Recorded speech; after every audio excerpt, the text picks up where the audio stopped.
big. Anyway.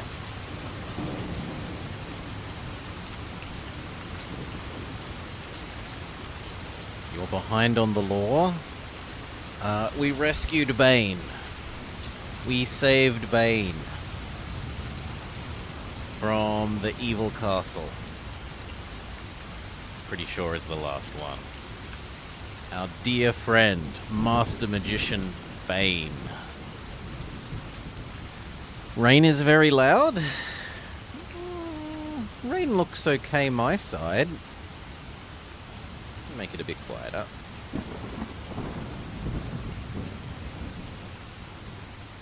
There. Rain should be noticeably quieter. Alright. Let's get to it.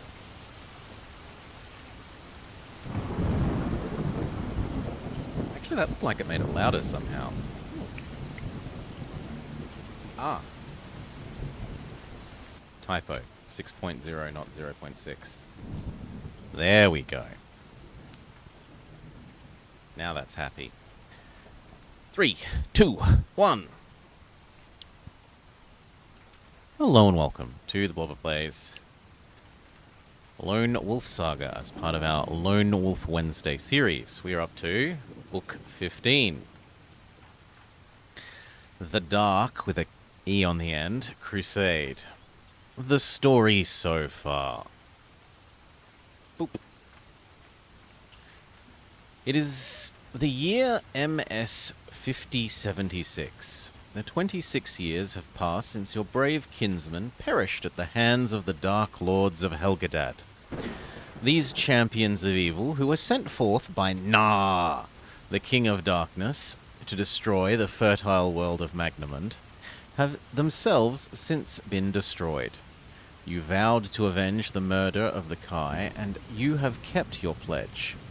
For it was you who brought about their downfall, when you alone infiltrated their foul domain in the Darklands, and caused the destruction of their leader, the Archlord Gnag, and the seat of his power that was the infernal city of Helgedad. In the wake of their destruction, chaos befell the Darkland armies, who, until then, had been poised to conquer all of northern Magnamund. Some factions which were part of this huge army, most notably the barbaric Dracarim, began to fight with the others for control. This disorder quickly escalated into all-out civil war. This feels like it's changed. They used to discuss how the Dracarim returned to their own land and the rest of them fought. Which allowed the free land armies of Magnamund time in which to recover and launch a counter-offensive. Skillfully, their commanders exploited the chaos and secured a swift and total victory over an enemy far superior in numbers. 6 years now, peace has reigned in Summerland. Under your direction, the once ruined monastery of the Kai has been thoroughly rebuilt and restored to its former glory. The task of teaching a second order of Kai warriors the skills and proud traditions of your ancestors is well underway. The new generation of Kai recruits, all of whom were born during an era of war against the Dark Lords, possess latent Kai skills and show exceptional promise. These skills will be nurtured and honed to perfection during their time at the monastery, so that they may teach and inspire future generations, ensuring the continued security of your homeland in future years. Your attainment of the rank of Grand Master brought with it great rewards. Some, such as the restoration of the Kai and the undying gratitude of your fellow Summerlending, could have been anticipated. Yet, there have also been rewards you couldn't possibly have foreseen. The discovery that within you lay the potential to develop Kai disciplines even beyond those of the Magna Kai, which until now had been thought to be the ultimate that a Kai master could aspire to, was truly a revelation. Your discovery has inspired you to... okay, for some reason I was mentally inserting a comma there. For some reason your discovery has inspired you to set out upon a new and previously unknown path, in search of the wisdom and power that no Kai Lord before you has ever possessed. In the name of your creator, the god Kai, and for the greater glory of Summerland and the goddess Ashir, you have vowed to reach the very pinnacle of perfection, to attain all of the Grand Master disciplines and become the first Kai Supreme Master, which sounds very Dragon Ball Z. With diligence and determination, you set about the restoration of the Kai Monastery and organized the training of the Second Order recruits. Your efforts were rewarded, and within the space of 2 short years, the first raw recruits had graduated to become a cadre of gifted Kai Masters, who in turn were able to commence teaching their skills to subsequent intakes of novices. Readily, the Masters rose to their newfound responsibilities, leaving you free to devote more of your time to the pursuit and perfection of your Grand Master disciplines. During this period, you also received expert tutelage in the ways of magic from 2 of your most trusted friends and advisors, Guildmaster Bane, leader of the Brotherhood of the Crystal Star, and Lord Ramoa, speaker for the High Council of the Elder Mages of, Dusani? In the deepest subterranean level of the monastery, 100 feet below the Tower of the Sun, you ordered the excavation and construction of a special vault. In this magnificent chamber, wrought of granite and gold, you placed the 7 lore stones of Nixator, the gems of Kai power that you had rediscovered during your quest for the Magna Kai. It was here, bathed in the golden light of the radiant gems, that you spent countless hours in pursuit of perfection. Sometimes alone, sometimes in the company of your most able advisors, Bane and Ramoa. You worked hard to develop your innate Grand Master disciplines and grasp the fundamental secrets of left-handed and right-handed, an Old Kingdom magic. Right-handed is the evil people's magic. During this time, you noticed many remarkable changes taking place within your body. You became physically and mentally stronger, your 5 primary senses sharpened beyond all that you had experienced before, and, perhaps most remarkably, your body began to age at a slower pace. For every 5 years that elapse, you now age but 1. At this time, many changes were occurring beyond the borders of Summerland. In the regions to the northeast of Magador and the Macengorge, the Elder Mages of Desi, Desi, and the Herb Wardens of Bautar were working together in an effort to restore the dusty volcanic wasteland to its former fertile state. It was the first tentative steps towards the reclamation of all the Darklands. However, their progress was painfully slow, and both parties were resigned to the fact that their efforts to undo the damage caused by the Dark Lords would take not only years but centuries to complete. In the far west, the Dracarim had retreated to their homelands and were engaged in a bloody war against the Lencians. Much of northern Nyrasil had been reclaimed by the armies of King Sarnak, the Lencian commander, and his flag now flew over territory which 2,000 years ago had once been part of Lencia. Following the destruction of the Dark Lords of Helgadad, the Giaks, the most prolific in number of all of Gnag's troops, fled into the Darklands and sought refuge in the gigantic city fortresses of Nadgazad, Arnak, Gornan, Akagazad, and Kag.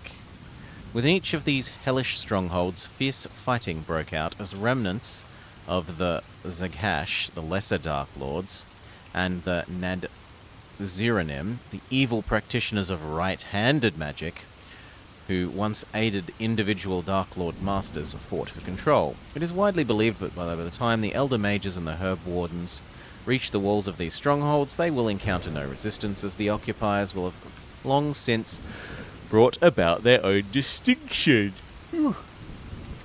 As the owners will long since have brought about their own distinction. Beg pardon. Elsewhere, throughout northern Magnamund, peace reigns victorious, and the peoples of the free kingdoms rejoice in the knowledge that the age of the Dark Lords has finally come to an end. Readily, men have exchanged swords for plowshares and shields for plows, and now the only marching they do is along the ruts of their freshly furrowed fields, which is lovely to say. Freshly furrowed fields. Few are the watchful eyes that scan the distant horizon in fear of what may appear, although there are still those who maintain their vigilance. The agents of Nar come in many guises, and there are those upon Magnamund who wait quietly in the shadows for the chance to do his evil bidding. Only a year ago, the evil Senna Druids of Ruil attempted to enact Nar's revenge.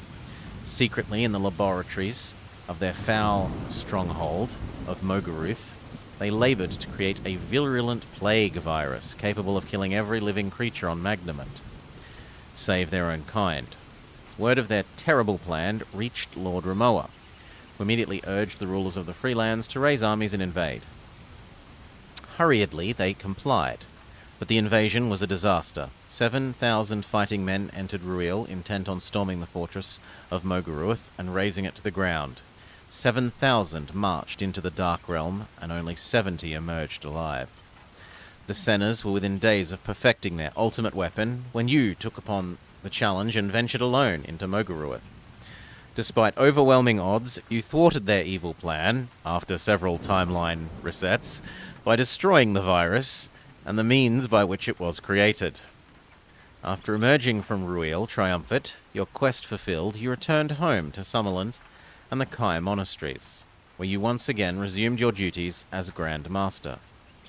3 months later, on the day that saw the first fall of snow, winter snow,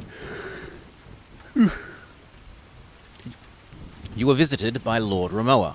Once again, he found himself the reluctant bearer of ill news. Your friend, Guildmaster Bane, whilst helping with the reclamation of the wasteland close to the Macken Gorge, had been abducted by a warband of Giaks under the command of Nadziranim sorcerers. A rescue was attempted, but ruthlessly the Nadziranim obliterated all those who tried to follow their escape into the Darklands. It was feared that the Nadziranim would try to extract from Bane the secrets of left-handed magic, so that they might marry it with their own foul sorcery. Such an outcome would have given them extraordinary power enough to revive the Darklands. A previous attempt to unite the two paths of magic had resulted in catastrophe for Summerland. In the year 5050, Vonatar the Traitor, this is like Book 2, a magician from the same guild as Bane, had betrayed his homeland in exchange for the promise of Nadziranim power. It was his act of treachery which brought about the invasion of Summerland and the destruction of the First Order of the Kai.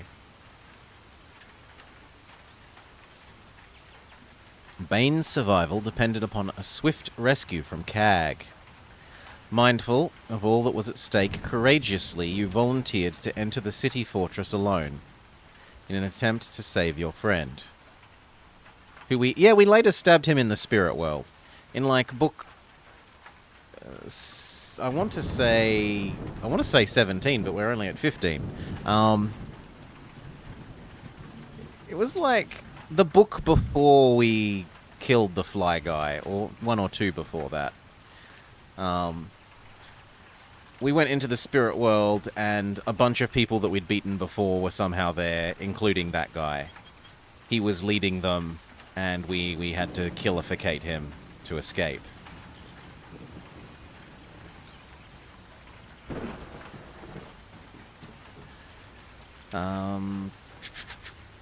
You courageously volunteered to enter the city fortress alone in an attempt to save your friend. Despite fierce odds, you gained entry to Cag, located Bane, and snatched him from the foul denizens of the city by way of a daring aerial escape from the upper levels of their great citadel. Bane was severely weakened by the ordeal at the hands of the Nadziranim, and had it not been for your timely intervention, he would have perished in the grim city fortress. The rescue of Guildmaster Bane and his safe return to Summerland was the cause of some celebration, especially in the streets and guild halls of his native city of Tauren. For several days, you allowed yourself to be fettered, by the Brotherhood of the Crystal Star, before returning to your monastery where, with a feeling of quiet satisfaction, you gladly resumed your duties as Kai Grand Master. Now, I'm not used to this word. Does this mean they held fates in your honor?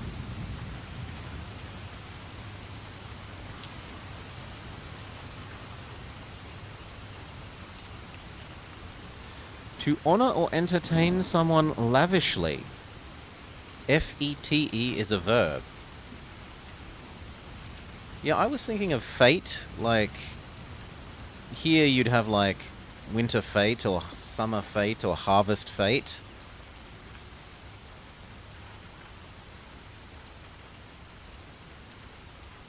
But That's the only context I remember ever hearing it in my life.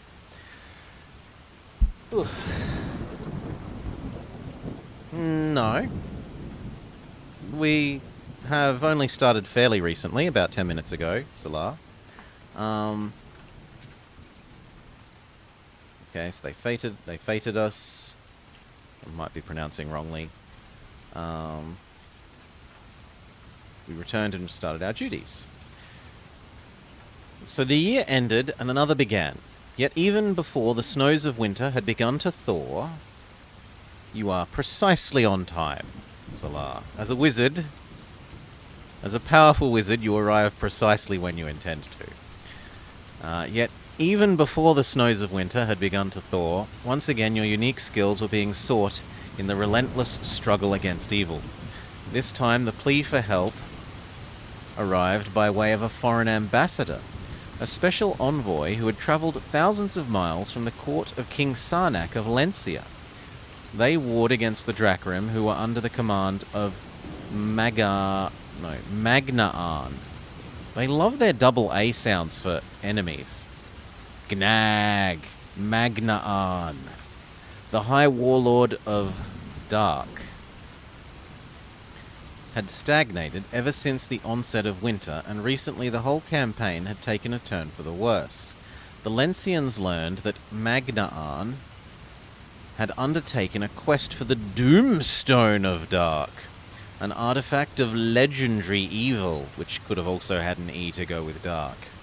It was said that this gem was more powerful, the most powerful of all the Doomstones created by Agarash, the Damned, during the Age of Eternal Night.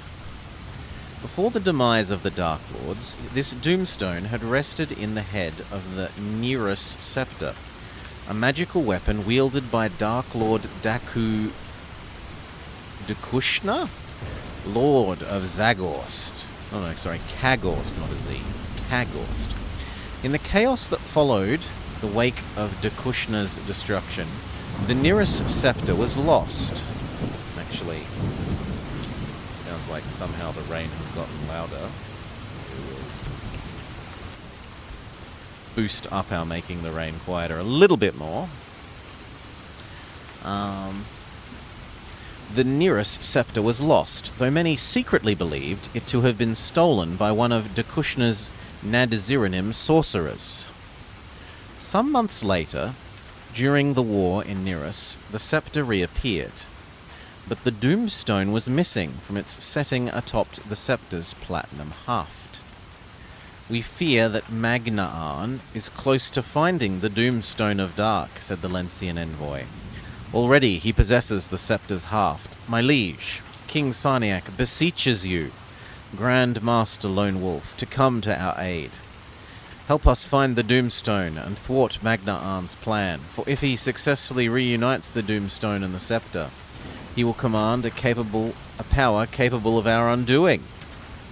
With respect, my lord, surely this is one weapon, however evil it may be, and is no match when pitted against all the armoured might of Lencia, you reply, diplomatically, as of yet unconvinced by the envoy's pleas. Perhaps so, Grand Master, were the nature of the threat merely the weapon alone, but this is not the issue. Until now, the Nadziranim sorcerers who controlled the strongholds of Kagorst and Akazad, Akgazad, have refused to aid Magnaan in his war against us. Many times he's begged for their help. Within these fortress walls are thousands of Giaks and other breeds who sought sanctuary there after the defeat of the Dark Lords. They still possess their weapons and would make a formidable enemy if they were ever mustered against us. Magnaan's possession of the Doomstone of Dark would most certainly influence the Nadziranim. Its power is such that Magnaan could simply force them to obey his every command, as their refusal would result in their destruction. Politely you dismissed the envoy while you considered your response. In the solitude of your chamber you pondered the problem, weighing the plight of Lencia against your duties and responsibilities here at the monastery. At length, and after careful deliberation, you reached your decision. Well, my lord, will you help us thwart Magna Arn? Once, not so very long ago, your king and his army aided me during my quest for the Magnachi. I believe now the time has come for me to repay my debt of gratitude. I shall help you. I shall return with you to Lencia and champion your cause. I vow that I will do all in my power to thwart Magna Arn's quest. End. Extremely long intro thing. Okay, what skills do we want? Do we want better animal control, better invisibility, better pathfinding, better mental defense, magic, magic, magic.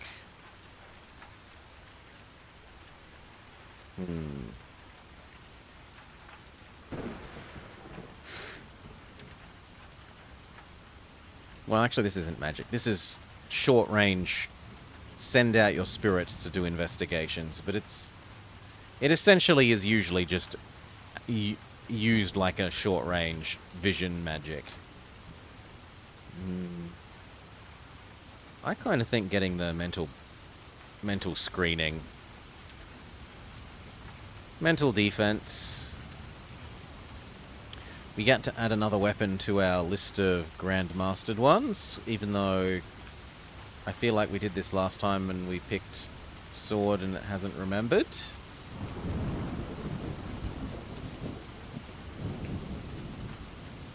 The monastery has been rebuilt. Here are the special items you may bring with you. Everything else has been removed.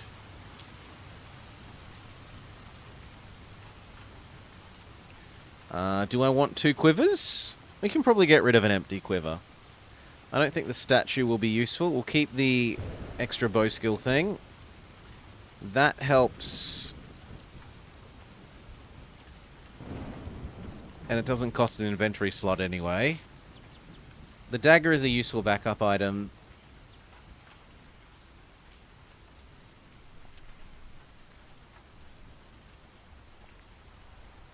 The sword.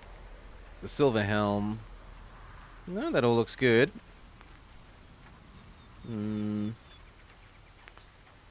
I could take the quiver and then a bunch of arrows out of our inventory. It's not like I need to store 800 arrows.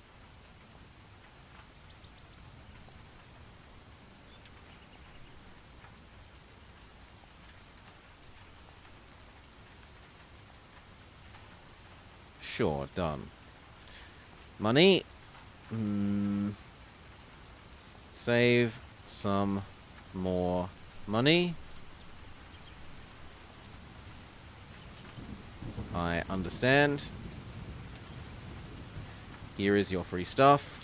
We got given almost 5 crowns short of maximum, although it might actually be maximum because I forget about the exchange rate of these two to crowns and the fact that we're only allowed to have 50, so we might actually be at the maximum. We might be at money cap.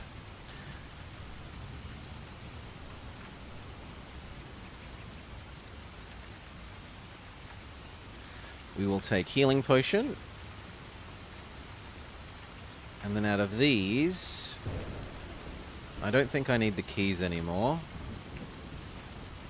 Honestly, I should have put them in the monastery, but whatever. We will take meal and meal. We already have a rope. I can't carry any more weapons, so I think we're done.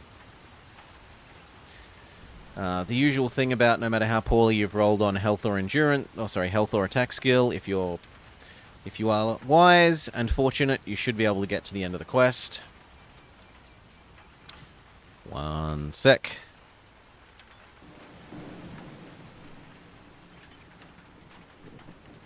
Having pledged your help, you commence preparations for your long journey to Lencia.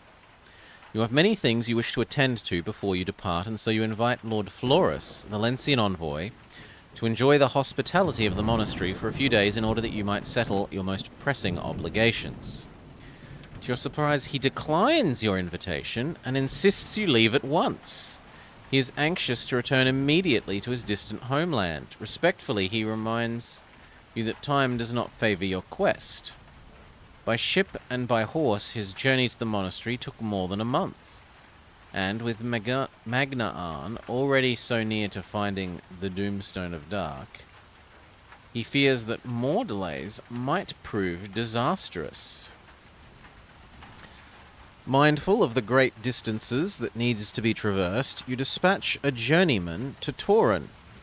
He carries your request to help, which is addressed to Lord Ramoa, your most trusted friend and advisor, who is presently attending to Guildmaster Bane in his convalescence.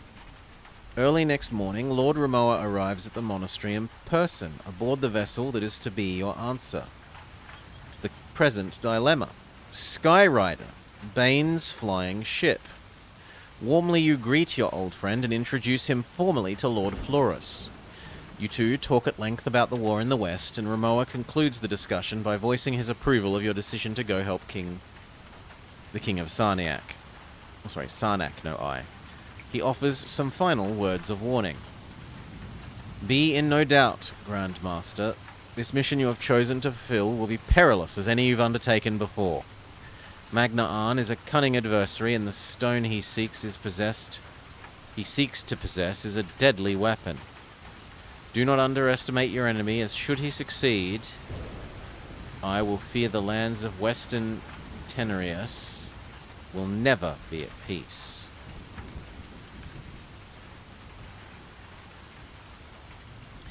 Within the hour, the final preparations for your airborne voyage to Lencia are completed, and Lord Florus and you are piped aboard the Skyrider by Bosun Nolram and his cheerful crew of dwarves. You exchange a few reminiscences with each other of the jovial crew. With each of the jovial crewmen, not with each other and then.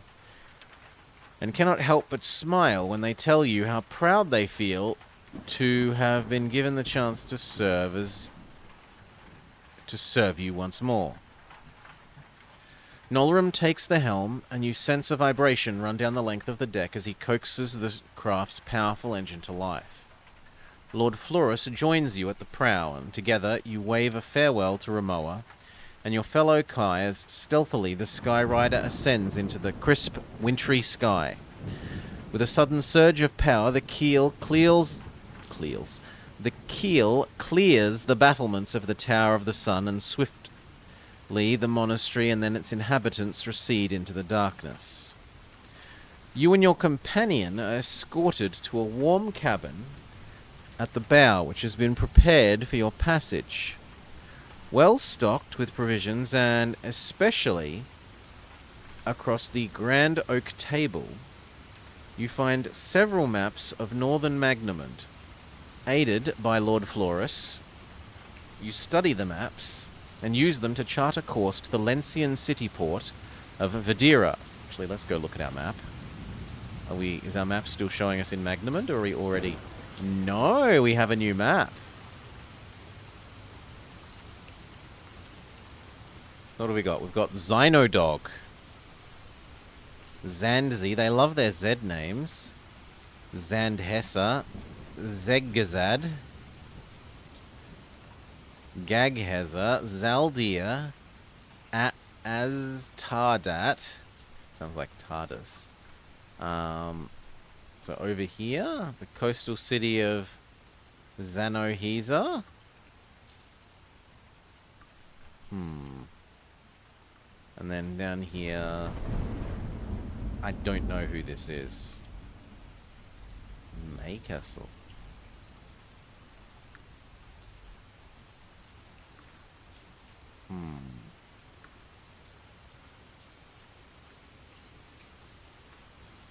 Yeah, we have new map.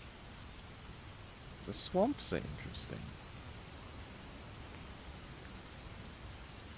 Okay, that is enough map stare.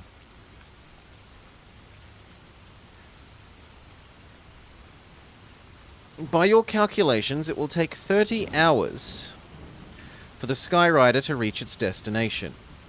During your voyage, Lord Florus recounts the dramatic events which have taken place in Western Teneris since the demise of the Dark Lords. Prior to their fall, the Drakrim nation had for many centuries kept the Lencians at bay. Countless crusades had been undertaken to capture the lands that had all but ended in costly defeat. But all had ended in costly defeat for many centuries.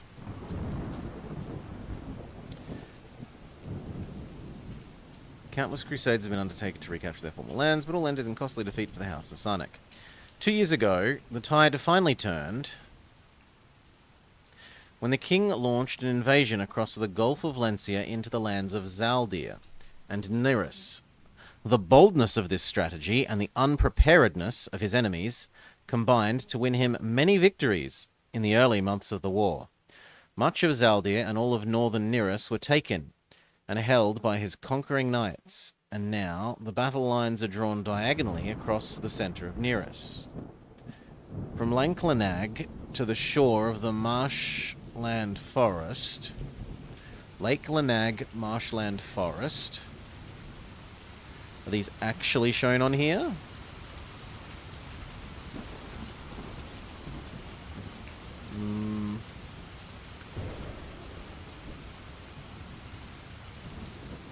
I see the Shad Forest.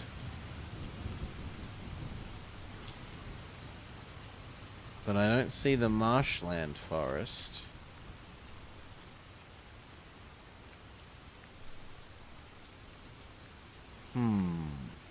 Well, nothing to do but keep reading.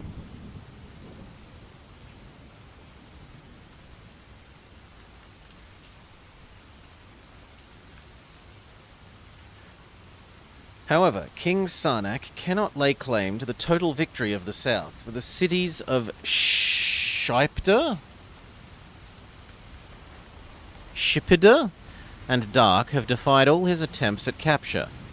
Their Drakrim garrisons are steadfastly held on to these important strongholds, and, although they've been surrounded and besieged for more than a year, they yet refuse to surrender.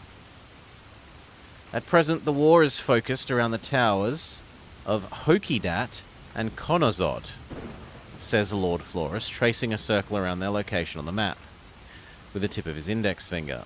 Many battles have been fought there, but victory has at least eluded us. Now, with the onset of a cruel winter, our advance is ground to a halt.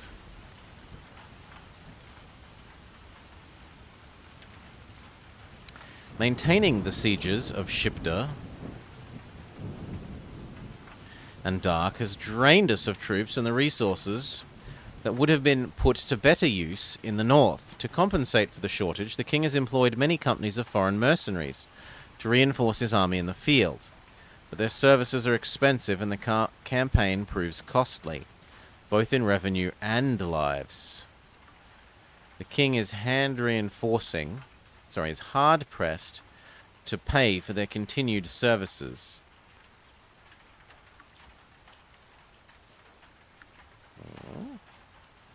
The king is hard-pressed to pay for their continued loyalty, and already several regiments have deserted. If Magnaan were to complete his quest and strike now whilst the battle lines are weakened, his counterattack might push us all the way back to the sea. Lord Florus's report is sobering, yet it serves to strengthen your determination to thwart Magnaan and his quest. Later, shortly before nightfall, you leave the cabin and go to the stern deck for a breath of fresh air. In quiet solitude, you see the great expanse of the Slavarian plain, passing by more than a mile beneath the craft. As you watch, you lose yourself in thoughts of what may await your arrivals in Lencia. The night sky is clear and laced with twinkling stars. As you return to the cabin to sleep, you draw comfort from the thought that the weather and the stars have only got to fit properly tomorrow. You seem to have run out of speed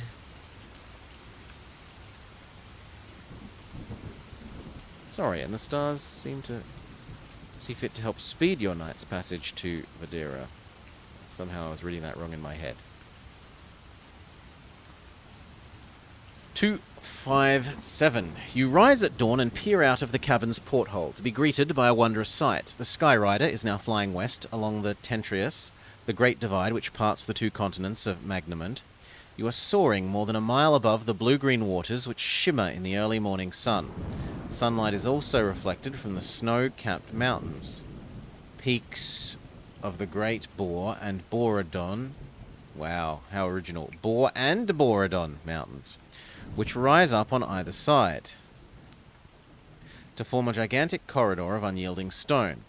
Fondly, the crew cast their eyes across the northern landscapes, for this is the magnificent realm of Bor, the place of their birth, and many years have elapsed since they last visited their native land. A lengthy siege was the backdrop to the D&D campaign you ran. It was fun. Keeping a siege supplied? Or on the inside or the outside, basically? Were you on the side of the people under siege or the siegers? The weather remains clear and swift progress is made as the Skyrider follows its course along the Tentrius towards the Gulf of Lencia. By mid-morning you pass within a few miles of Humboldt, capital of Eru, then emerge from the mountain corridors to a less enchanting sight. To the north, as far as the eye can see, stretches a dull and sickly mire. It is the infamous Hell Swamp, an infernal morass of twisted vegetation and treacherous shifting mudflats. Slowly the hours pass, and the anticipation of your arrival at Videra steadily grows. Then, 2 hours past noon, the lookout catches first sight of the city, nestling in its protected bay along the Lencian coast. You join Nolram at the prow as skillfully he begins a descent towards the main square, the only place large enough to accommodate the craft in the closely packed quarters of the populous city. You were outside. The city had naval superiority and so could maintain some measure of supply. The king hired a great mage known as the Siegebreaker. At first, the sight of the Skyrider gliding towards their city caused a wave of panic, who mistook it for a Drakram machine of war. But this initial fear is assuaged when the tower pass word that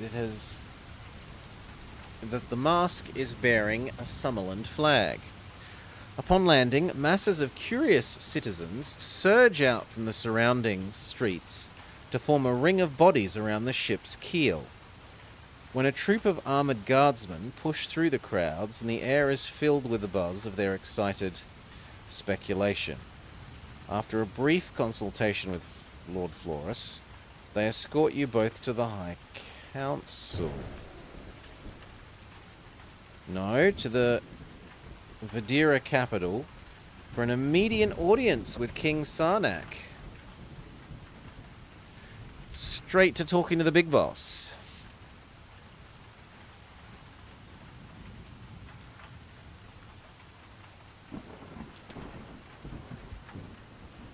You are ushered into a lavish chamber hung with Lencian flags and decorated with exotic fineries from the far-flung corners of Magnamund.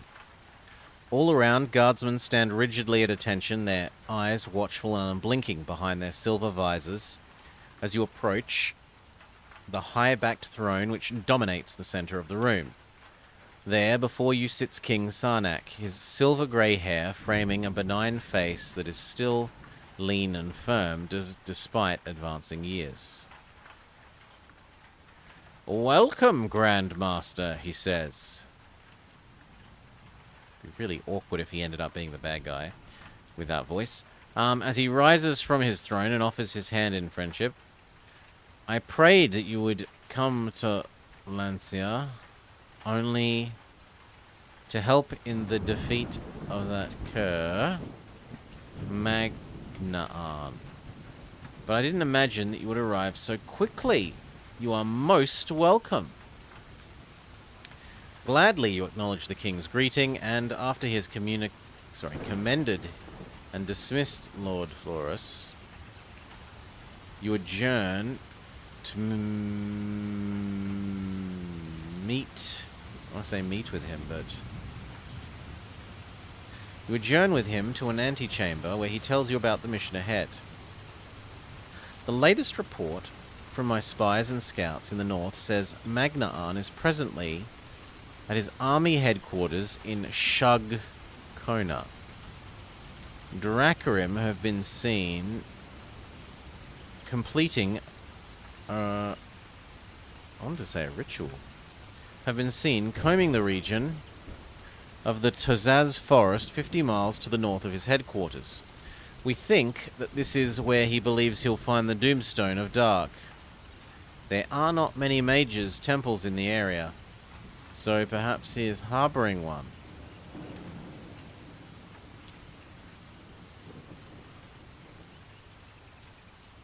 The king pauses for a few moments to take some refreshments from a jewel-encrusted pitcher. He pours 2 glasses of wine and offers one to you before continuing.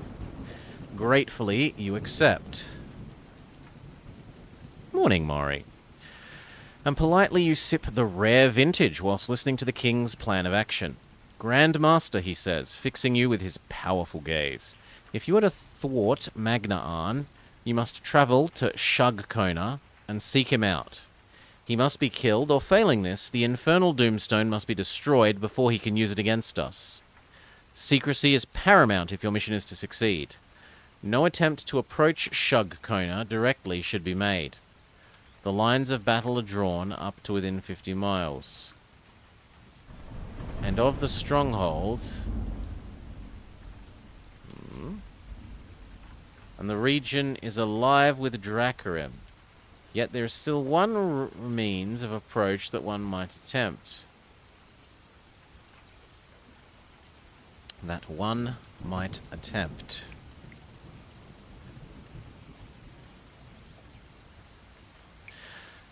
As there is one means of approach that the enemy will not be guarding. I have made provision for a boat to take you to a place that we call Bear Rock.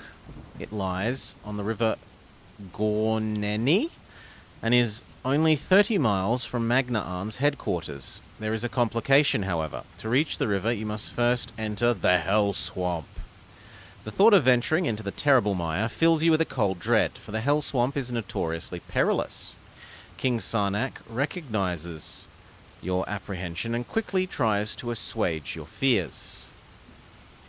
I understand your anxiety, Grandmaster, but rest assured that you will not be entering alone. One of my... Beg pardon, just a sec.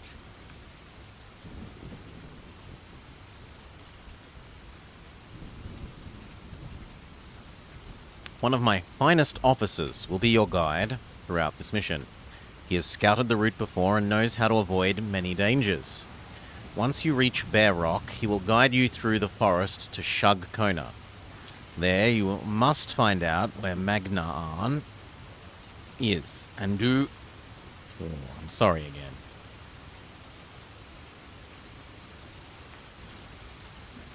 You must find out where Magnaan is and do whatever is necessary to foil his quest. Once your mission has been accomplished, my officer will bring you through our battle lines and see you safely back here to Vadira. The king reaches for a cord which hangs from a hole in the domed ceiling. He tugs it and a bell tinkles in a distant part of the citadel. Now, Grandmaster, he says, turning to face the door to the antechamber, the time has come for me to introduce my guide. If you took part in the Battle of Setzer in a previous adventure, which we did, if you've done the previous books, turn here. You may recognize the person. Through the open archway comes a Lencian soldier attired in the parade tunic and breeches of a court captain. He is unusually tall, but his most striking feature is his close-set eyes, which are bright above his thin, hawk-like nose and bushy black moustache. At once you recognize the officer, for he is Captain Prarg. During the fight at Setzer, you and he led Prince Gregor's reserves in a decisive action that helped save the Uran guards, and turned the tide of the battle in your favor. Well met, sire, he says. 'Tis an honor to have been chosen to guide you on your noble quest. You will commence your mission at midnight, says the king, motioning you towards a small window that overlooks the busy harbour of Vidira. He points to a ship, one of several moored at the quayside, but one that is readily identifiable, for it is the only vessel not in military service. The trading sloop will carry you and the captain to a small island you can see in the distance, Battle Island. There you will find a sailing boat with enough provisions for your mission. The captain knows where it is hidden, and he will be responsible for your safe passage once you set sail for the Hell Swamp. Remember, secrecy is vital to the success of your mission. Trust no one except Captain Prarg. The king voices his fear that Dracarim spies are operating in the harbour, and expresses his concern that your unexpected arrival by air may have already alerted them to your presence here in Vidira. However, it is too late to change the plan, and it is a risk that simply must be accepted. Having concluded your briefing, King Sarnak sends for an escort to take you to a private chamber where you can rest and reflect upon the mission.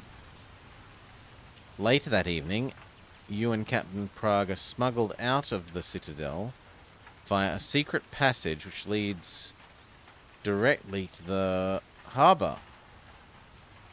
Quietly you board the sloop and hide yourselves amongst its cargo. The cargo which is destined for the garrison of Battle Island. The ship sets sail on the first strike of midnight, and after a smooth and uneventful voyage, it moors at a jetty at the southern coast of Battle Island 3 hours later. The crew of the sloop are unaware that you are aboard, and in order to safeguard your secrecy, you wait your chance to disembark without being seen. Soon the opportunity presents itself. As the crew go in search of help to unload the cargo, the two of you leave the sloop and hurry off along the beach, heading north towards the place where your sailing boat awaits. There is no cloud, and a near full moon illuminates the rocky beach, making it easy for you to progress despite the difficult terrain. We don't have super pathsmanship, so no special choice for us. You are moving across a stretch of beach which is overlooked by a small grassy hill. Oh no, not a grassy knoll. When suddenly a harsh command splits the night air. Halt! Halt where you are. Do not move. Instantly you flatten yourself among the rocks, and a moment later you hear Prarg whispering. They're Lencians. They must be lookouts from the island garrison. Together you watch with bated breath as two inquisitive soldiers appear, silhouetted on the top of the hill. Brandishing their spears, they curse your sudden disappearance and come hurrying down a steep track towards the beach. Curse them if they've failed us.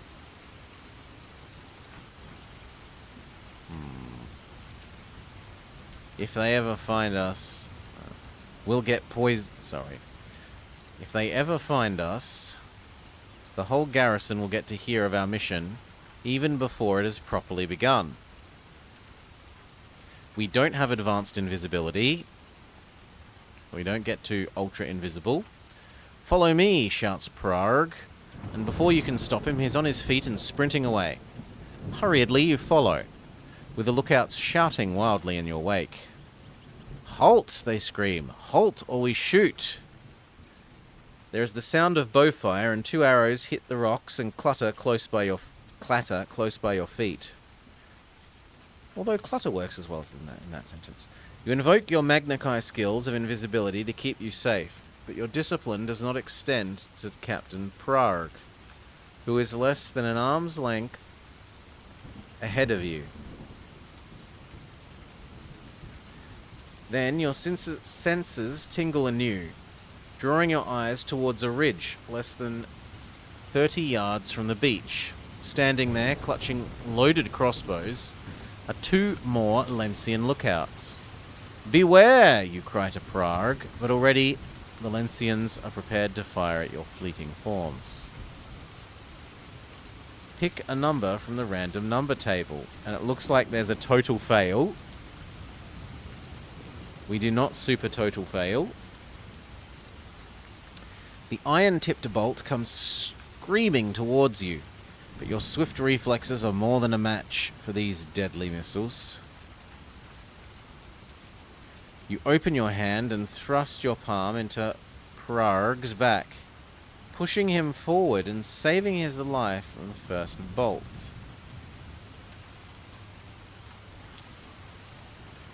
You then sidestep to avoid being hit by the second.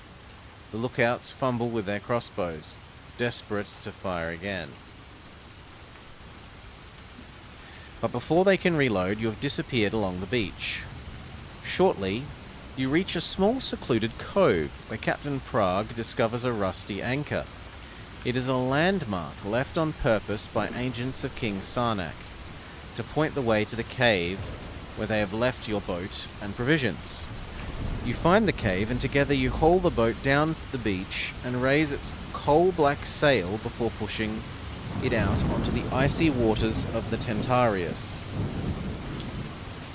Once aboard, you trim the sail whilst Prague takes charge of the rudder. There is a good wind, and within minutes your craft is bobbing towards the western channel. 20 miles distant, you ask Prague if this dark estuary has a name. Yes, the Dracarim call it Dakushna's Channel, after the Dark Lord who once commanded the city fortress of Zagorst. They say it is a fitting dedication, for the waterway is as deadly and as treacherous as the creature after who it is named.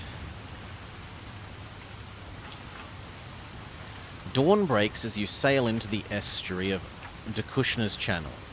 Prague keeps the boat in the center of the wide waterway, where the slimy water is deepest, and the ever-present risk of grounding upon submerged debris is less likely to befall you. Soon you are enveloped by the chaotic wilderness of the Hell Swamp, and you feel your spirits drop, as if they are being leeched by some unseen vampire. The monotonous view of slime-laden mudflaps extends seemingly forever on every side, broken only occasionally by a dead, vine-strangled tree. You both take some comfort in the fact that there is a wind and it is blowing in a favorable direction. Despite the depressing scenery, you make good progress until, late in the afternoon, you're forced to lower the sail when you reach a point where, unexpectedly, the channel splits in two. Prague says that this split must have occurred recently, for it wasn't present the last time he sailed here. Reluctantly, he admits that he is not sure which way to go. Upon the edge of the left bank, in the middle distance, you see a circle of mud huts perched close to the channel's edge. You magnify your vision, but are unable to discern any signs of life. If you wish to enter the left channel, which passes close to the circle of mud huts, go here. If you wish to avoid passing the mud huts, well, we were told to be secret, so I'm going to go avoid the mud huts. The boat glides silently through the dark, syrupy water, and within minutes, the huts are lost to sight. Unlike the smooth, muddy banks of Dakushna's Channel, the shore of this newly formed passage comprise a triangle of exposed ruts. Exposed roots. And rotting vegetation. Yeah. A foul-smelling mist clings to these torn roots, exuding a corpse-like chill that, despite your Kai skills, makes you shiver involuntarily. You've been following the unwelcoming canal for nearly a mile when it starts to meander towards the east, and soon you are brought to a halt when an unexpected obstruction looms into view. A matted raft of floating frost-covered weeds has become ensnared upon the right bank, partially blocking the way ahead. Partially blocking the way ahead. You are observing the raft, looking for a way to steer about it, when suddenly your senses alert you to a hidden danger. Maury says, hopefully it will be a chill work day. You're taking advantage of having these days off from work to catch up on your YouTube, so that I can't keep teasing her about how she's 6 months behind schedule. It is nice having a little bit of a backlog, so that if you want to take a week or so off, there's stuff there. But more than that, and it starts getting to be a real hassle, because when you want to actually start posting stuff again, you have to scroll, pick video, scroll, pick the next video. So it's nice having about 1 page worth of stuff, so that it's still within scrolling distance and easy to administrate. We don't have alchemy, so we're forced to go the other way. You share your premonition of danger with Captain Prarg, and wisely he heeds your warning. He suggests you draw the sail to prevent the wind from propelling your boat towards the raft of weeds. Yet, once the sail is gathered, you still find yourself drifting ever nearer to the obstruction. With weapons drawn, you wait in tense expectation as the boat grazes the edge of the weed raft. If only Twitch let you just pipe it in. It does, Vummer, in one way, but not if you want to do the editing-ish stuff. And that's just easier to do the other way. And also that would mean I don't have control about when things go live. So like with the Paper Mario series, I wanted one going live a day every day, except on Wednesdays when it's choo-choo. Well, when it was Wajidai Wednesday, or now when it's Lone Wolf Wednesday. It's like I want it to skip that day, etc. That's not easy to. You don't have that level of control from Twitch. You can export from Twitch and it just exports now, or it exports as a whole video that you can say go live later, but you can't edit the start and end conveniently. At least not as conveniently as if you're doing it outside. For a few seconds there is an unnatural silence, then suddenly a gurgling screech rends the frosty air. Like sorcery-conjured demons, a dozen ghoulish creatures rise from the murky depths of the swamp, amid a seething froth of bubbles. Swiftly they climb from beneath the weed raft and slink from other nearby hiding places amongst the dank thickets of the adjoining bank. Within seconds they have you surrounded. Ali, cries Prarg, naming these ghoulish foes. He steps forward, brandishing his sword, and lashes out at the boldest of the dome-headed creatures as it tries to slip aboard. His razor-sharp blade severs its forearm at the wrists, sending a scaly, webbed hand spinning into the swamp, trailing green ichor. The beast screams as it falls over the side, yet no sooner has it vanished beneath the surface than 2 more of its kin grab the gunwales and attempt to haul themselves aboard. If you have a bow and wish to use it, turn to this page. Well, I mean, if they're already trying to climb in, we should probably sword them, but whatever, it wants us to use the bow. With lightning speed, you draw and fire arrows, sending the shafts whistling deep into the scaly bellies of the swamp creatures. The arrows are swift and deadly.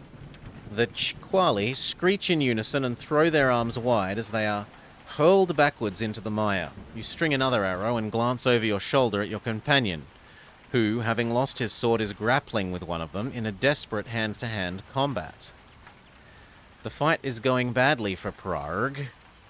The creature is by far the largest of the pack and much of its muscular body is protected by armor, crudely fashioned from human bones. Anxious to help your companion, you raise your bow and take aim. But the two are entwined, and you dare not fire for fear of hitting the captain. Then a sudden swipe of the creature's horny fist knocks him to his knees, allowing you a moment's unobstructed view of his adversary. Remember to erase the arrows from your quiver. Fire for the creature's head. Fire at the sack which surrounds its throat. Or fire at its chest. No, shoot its head. You release your drawstring and send the arrow screaming towards its hairless skull. Immediately it strikes the beast above its right eye, and although it doesn't penetrate bone, the shock of the impact knocks it off its webbed feet and sends it tumbling into the water. You shoulder your bow and rush to help Prague, who is lying barely conscious with his face in the shallow water, which is sloshing around at the bottom of the boat. You reach down and pull him over onto his back, and suddenly you feel two pairs of scaly hands grab hold of your cloak. With a loud growl, you spin around and unsheath your weapon in readiness to deal with your attackers. Two more Chikwali, their hides decorated with ritual scars that mark them as warriors of their tribe. At first they back away, shocked by the speed of your reflexes, but rapidly their nerve returns and half-crouched they glare at you. With their hideous bulging eyes, their throat sacs swell and collapse, with increasing rapidity as they approach the moment to strike. Then, with a shrill screech, they raise their claw-tipped hands and leap simultaneously towards your chest. They have some combat skill, but not that much help. I don't feel like we need to use our bonus damagey stuff. We kill them, they barely scratch us.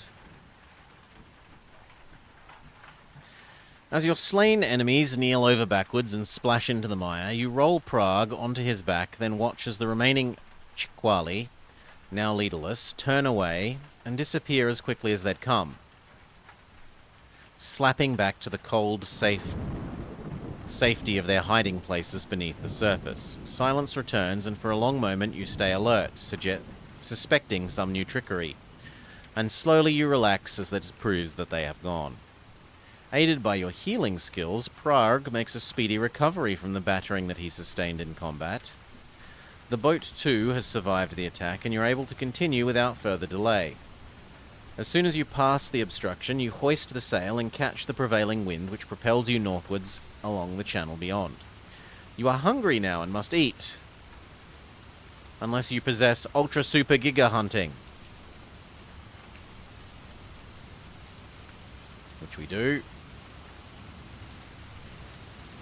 Gradually, over the next few hours, the level of the water rises until it covers most of the surrounding mud flats. Here and there, clumps of wire-hard briar stand isolated on tiny islands which are almost flush with the surface. They're the only features to break the dreary landscape. As sunset approaches, so the wind dies, until there is barely enough of a breeze to ruffle the canvas. Stoically, Prague gathers in the mainsail, and you ship the oars. Together you pull back against the scum-darkened water and continue on your way.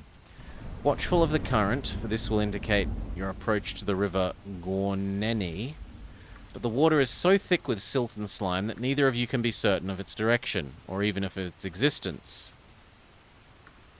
It is almost dark when finally you reach the outflow of the Gorneni. It is a sluggish confluence, jammed with deadwood and silt banks, which obstruct most of its 50-yard width. You both realize that an attempt to navigate the river at night would be foolish, and you decide to set up camp at the river's edge and wait until first light before continuing. Using your Kai skills of detection, you scan the two riverbanks to determine which would be the safest place to set up camp, but you don't sense much difference between the two. I don't know. Left-hand side? Ugh. Within 10 yards of the west bank, the boat stops abruptly when it runs aground on the silted shallows. "Curse our fortunes," grumbles Prague, peering over the side. "I was a-hopin' that we'd be lucky enough to keep our feet dry. Wearily he searches through the provisions and produces a heavy rope, one end of which he proceeds to tie around the stem?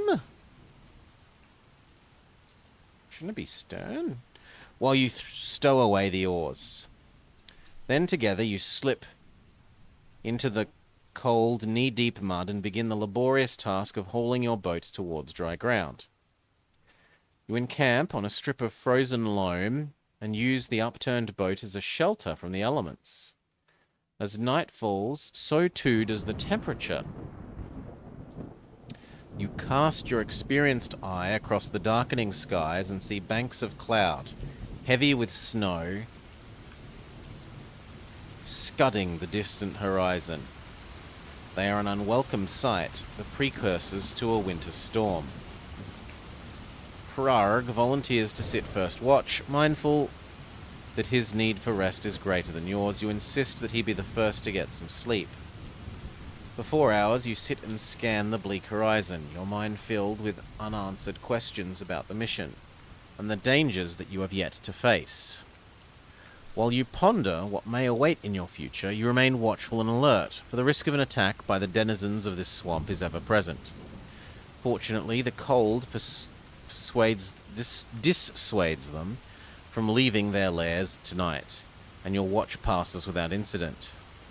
Then the time comes for you to awaken. With a distinct lack of enthusiasm, he takes over, while you settle down to catch a few hours of much-needed sleep.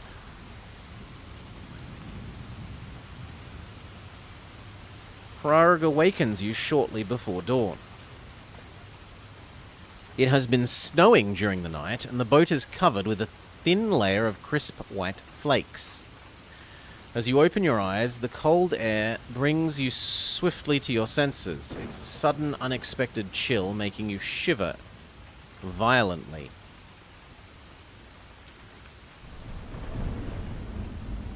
However, this discomfort is momentary.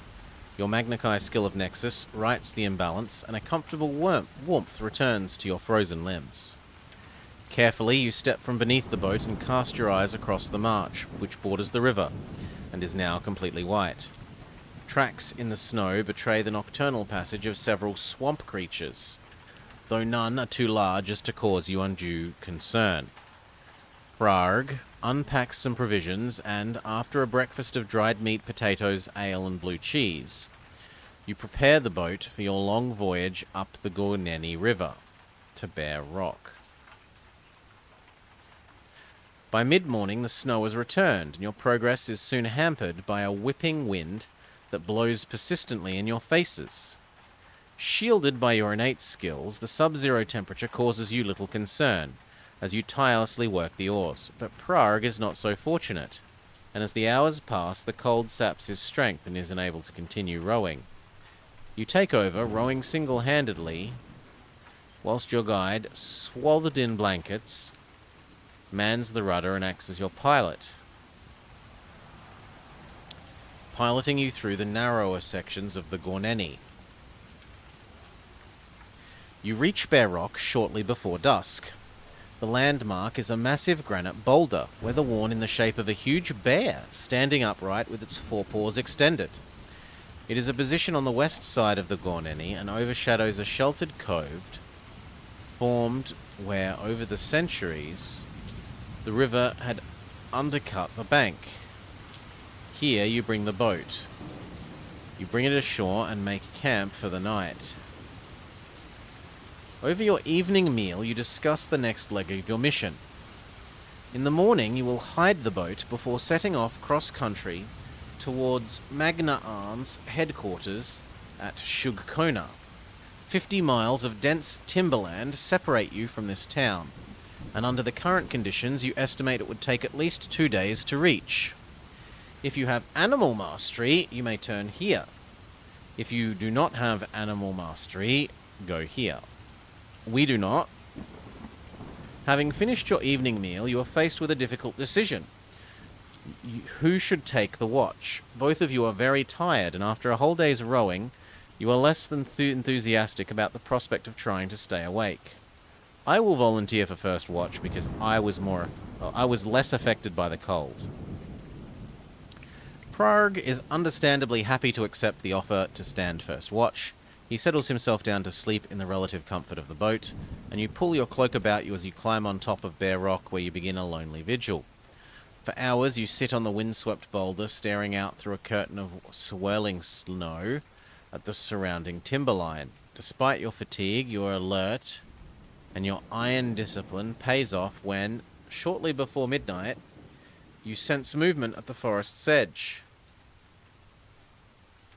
Then, your super keen Kai senses detect an animal scent on the cold air, which you recognize immediately. It is Akataz. Quickly, you return to the boat and attempt to waken your companion, but he doesn't respond, and you're forced to shake him vigorously by the shoulders until he finally stirs into consciousness. What's wrong?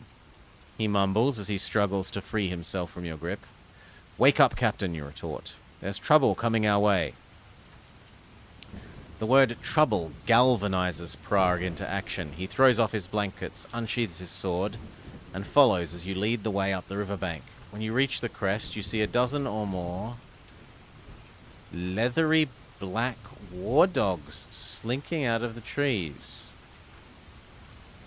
Your senses are drawn to one of the red-eyed creatures, which instinctively you recognize as their leader, and you recall from past experience that Akataz are susceptible to psychic attack.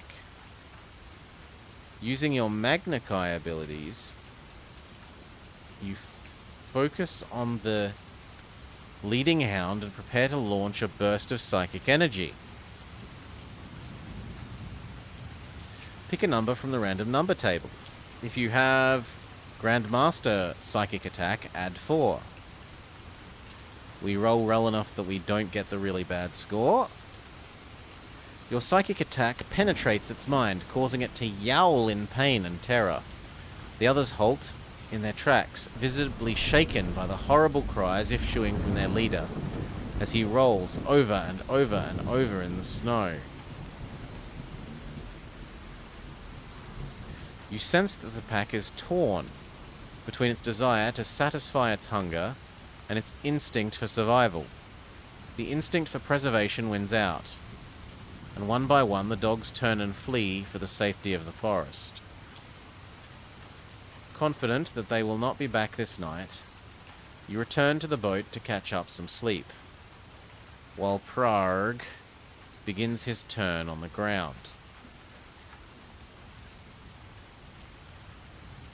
You wake with the dawn and fix a hasty breakfast before breaking camp. Within the hour, you are ready to begin your trek towards Magna-Arn's stronghold at Shug-Kona. But first you must dispose of the boat. Prague takes what provision he needs and then, with his sword, pierces several holes in the keel. You launch the boat towards the center of the river and come to watch as it slowly sinks beneath the surface. The moment it disappears, you leave the river's edge and set out into the trees.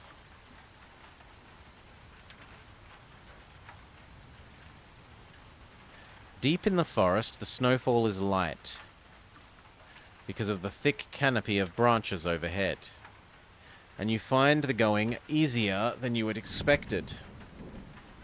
You are struck by the unexpected beauty of the dense timberland during the winter, by the intricate webs of frost and trails between its blue-green patches, and by its frozen denizens.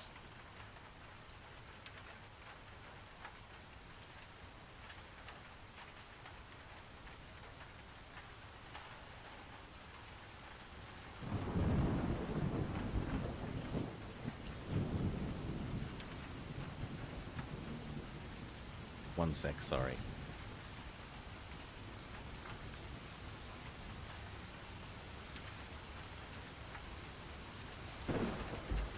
Prague leads the way, and swiftly you progress from one concealed marker to another, all having been placed by him on previous missions behind enemy lines. By using his system of hidden signposts, he is able to guide you safely through a maze of Dracarim outposts and patrol routes that riddle the Timberland. Which seems weird because the Dracarim were supposedly desert people before, and yet now they're in the middle of a marshy forest. It is nearing noon, and you have covered more than 20 miles when he motions you to halt.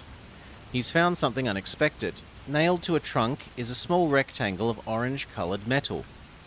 This is a Dracarim marker, he says after close examination. They use them to mark perimeter boundaries of their forest camps. It wasn't here the last time I came this way, which means that there is a new outpost somewhere. How close, you ask? Oh, half a mile at most. For a few moments you stop and listen to the silence of the forest. You close your eyes and concentrate, and through your use of aural skills, you detect noises away to the north. The sounds are mixed and many, and you are unable to discern their exact cause. Avoid them because we were told to avoid being seen. Prague makes a wide detour to the west in order to avoid the risk of walking straight into the arms of the enemy.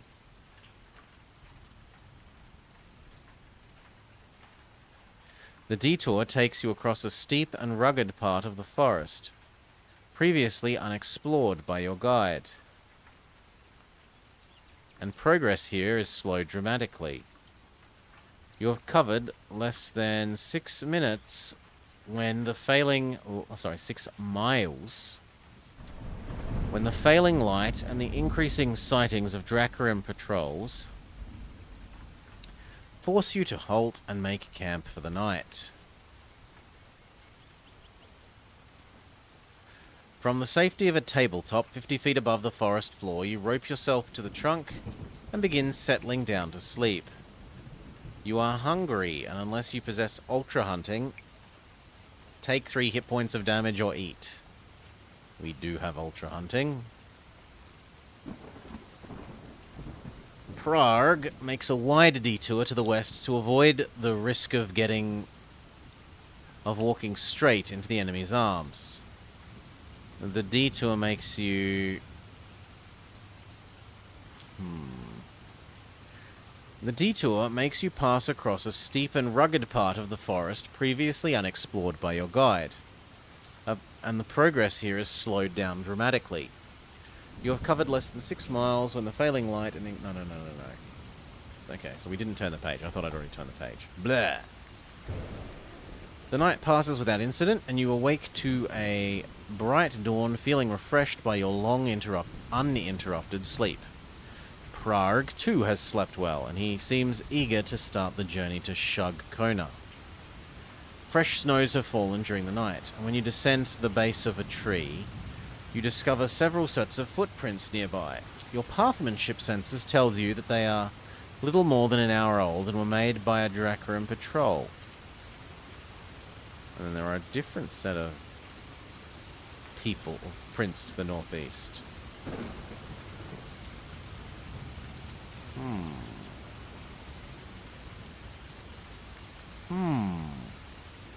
You set off towards the northeast, following a frozen stream that winds its way through the forest.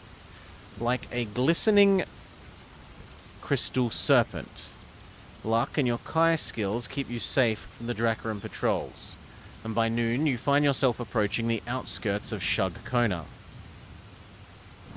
From the cover afforded by a small wooden footbridge that crosses the icy stream, you are unable to reconnoiter the heavily fortified Dracarim town.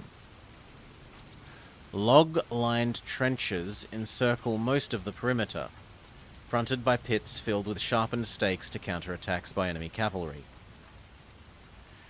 Mantlets and wheeled barricades defend the 4 highway approaches, and the whole line is manned by squads of Dracarim and Hammerland mercenaries. However, this formidable protection comprises just the first line of defense, behind which there are fieldworks, sharpened stakes, watchtowers, many of which bear recent compromise from the war. The town itself lies within the second circle, constructed of wood, and many of its outermost buildings over the years have been reduced to ash by Lentian firebombs. You learn from Prague that Magna Arn's headquarters are located at the very center, in a high tower which commands a clear view over the town and its defensive lines. At first sight, the Shugkona defenses appear impregnable, but after having carefully observed the perimeter lines, you note two places where, with some luck, you might enter the town unobserved. The first is close to the east road, where an expanse of cleared ground is guarded only by a watchtower. The second is a section of the perimeter further south, where only one line of trenches has been completed. Yeah, we'll go with the only one trench location. Abandoning the shelter of the bridge, you work your way slowly along the ice-filled ditch to a point directly in front of the south trench. Here you settle to observe the Dracorim guards, who are dutifully keeping pace over this sector. Dutifully. Your keen hearing detects the sound of laughter, some clicks, and a few Giek curses. Judging by what you have heard, you hazard a guess that the guards are busy gambling with dice. You decide that now would be the best time to make your move. Whilst the guards are distracted from their duty, Prague insists that he lead the way. No. He has crossed here once before and knows a safe way through. The ground in front of the trench line looks clear, but there are concealed pits, just waiting to snare the careless. You nod your agreement and follow in his wake as he crawls a zigzagging route towards the distant trench. 2 minutes later, you reach the mound of frost-hardened earth. Silently, you put to Prague to get ready to attack. But before he can draw his sword, one of the enemy guards pops his head up to take a cursory glance over the parapet. He is less than an arm's length from you, and his eyes and mouth spring open with sheer terror when he finds himself staring into your face. Instinctively, you lash out with the edge of your hand, aiming for his right temple, hoping to render him unconscious before he can warn anyone else. But the shock of seeing you makes him reel backwards, and your blow misses by the smallest of margins. Pick a number from the random number table. We've done really, really badly. The guard crashes to the bottom of the trench, screaming, "Gaz Rekenarim! Gaz Rekenarim!" Instantly, other Dracorim react to his warning. They leap to their feet and thrust their spears upwards, as you yourself come leaping over the parapet. One spear tip gouges your leg. Another cuts deeply into your shoulder. But neither of the wounds are fatal. Lose 4 health. Sarnak and Lencia, cries Prague, as, side by side, you land in the trench and engage the Dracorim warriors. They are severely less skilled than us, and they have less health. It's surprising they even managed to scratch us. If you win combat, turn to here. As the last of the trench troopers falls lifelessly to the mud, Prague appears by your side, sheathing his blood-stained sword.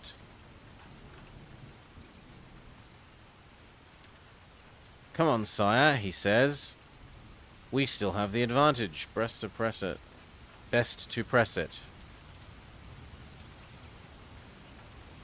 We best use it before the Dracorim discover what happened here."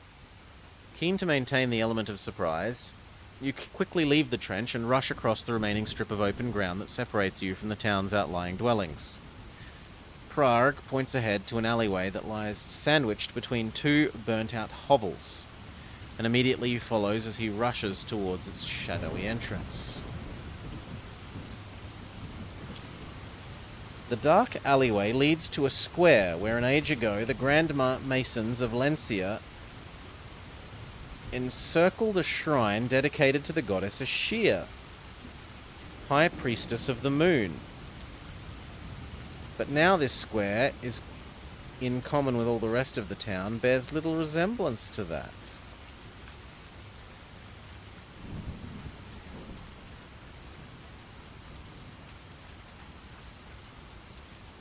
When the Dracarim first captured Ferndower, it was, as it was then called, all the houses and public buildings which has stood for centuries were demolished. In their places were erected ungainly dormitories and ugly communal dwellings made of timber, culled from the surrounding forest. The town's once picturesque plazas and narrow winding streets were replaced with coldly functional military avenues of the marching order. From the shadow of a doorway, you and Prague observe a small covered wagon and a troop of weary Dracarim soldiers entering the square from the north. The small procession settles right and approaches an avenue which exits the square, leading off to the west towards the center of the town. Magna Arn's headquarters are located in the middle of Shugkona, and with night fast approaching, Prague offers you follow the troop using the gathering darkness for cover. You are about to agree with him when suddenly the door of a nearby hovel swings open, and out into the alley steps 3 burly, drunken Dracarim. Instinctively, you both leap for cover to avoid being seen. Prague drops down below a stack of empty ale casks, while you dive behind a mound of rotten timber. The moment you hit the ground, you feel it sag beneath your weight, and then there is a moment of terror. Here Mary is thinking, oh gosh, please say I didn't use too much of the water and now it's sinking.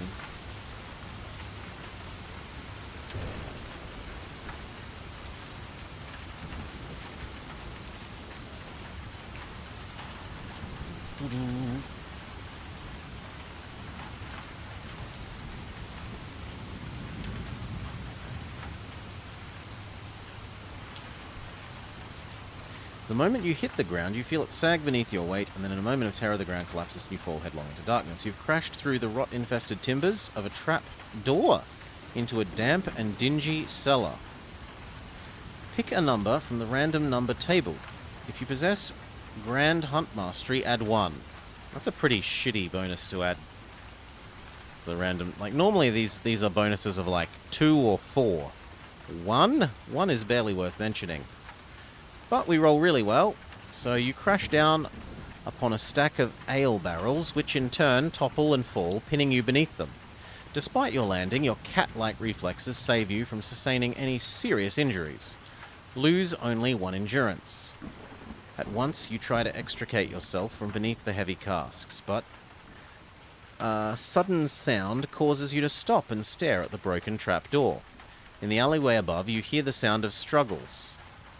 The Dracarim have found Prague and are attempting to overpower him. The sound of the struggles cease abruptly, and you hear gruff Dracarim voices yelling and cursing in anger. A yellowy light flares up and grows brighter as it approaches the trapdoor. Then the face of a Drakkar appears, framed in the ragged hole, illuminated grotesquely by the guttering flames of a torch. He thrusts the torch through the shattered door and peers into the cellar, his small, piggy eyes probing every corner. You remain completely still, and he fails to see you, lying beneath the clutter of barrels and casks. The moment the face and the torch disappear, you prise yourself free and scramble onto an upright barrel in order to reach the trapdoor. Prague and the Dracarim are no longer in the alley. Yet as you pull yourself through the hole, you catch sight of them in the square beyond. The Dracarim have captured Prague. They have tied his hands and are marching him along the West Avenue towards the center of town, towards Magnaan's headquarters.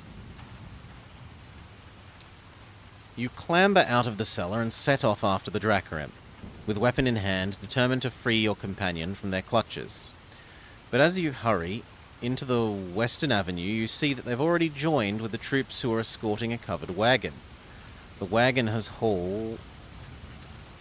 halted, and you count more than 50 Dracarim jostling the helpless Prague, bullying and cursing him vilely. More than one voice calls out in the Giak tongue, "Let him be killed! Kill the Lencian spy!" Fearing that they are going to beat him to death, you decide to charge headlong into the crowd, in a desperate attempt to save him despite the overwhelming odds against your success. However, before you can act, an officer on horseback appears and commands the troop to order. An uneasy silence descends upon the group, and then, dutifully, they step away from Prague and form up in a column facing the officer and his mount. Prague, who has been left lying on the ground, barely conscious, is bundled into the wagon. The officer raises his hand, and the wagon trundles off along the avenue towards the distant square, with a troop of soldiers marching smartly in its wake. You follow and observe, taking in every detail that might help you free your companion. When you reach the square at the end of the avenue, you discover it is dominated by a wall tower. It is Magnaan's tower, his flag emblazoned with the emblem of a black eagle clutching two fiery swords, flutters lazily from its slender wooden spire. The wagon draws up the field.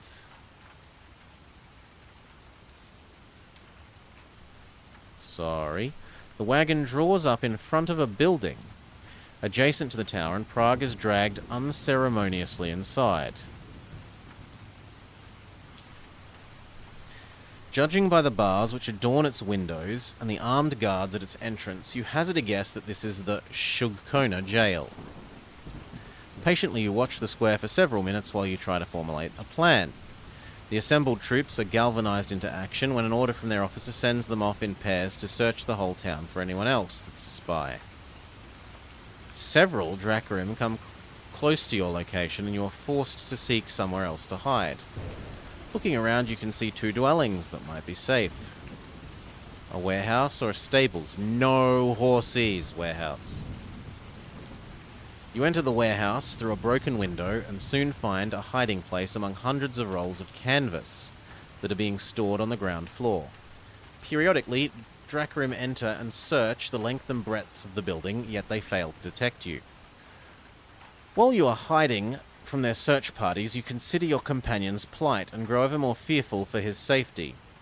You are also very anxious that, under torture, he might reveal your identity and the reason that you have come to the town. You are determined not to allow this to come to pass, and so, as midnight approaches, you slip away from your hiding place and make your way stealthily towards the jail. The dark alleys and streets surrounding the jail are illuminated by 100 guttering brands. Really? Magnaan's soldiers are everywhere, casting their suspicious eye over every section of the nighted town.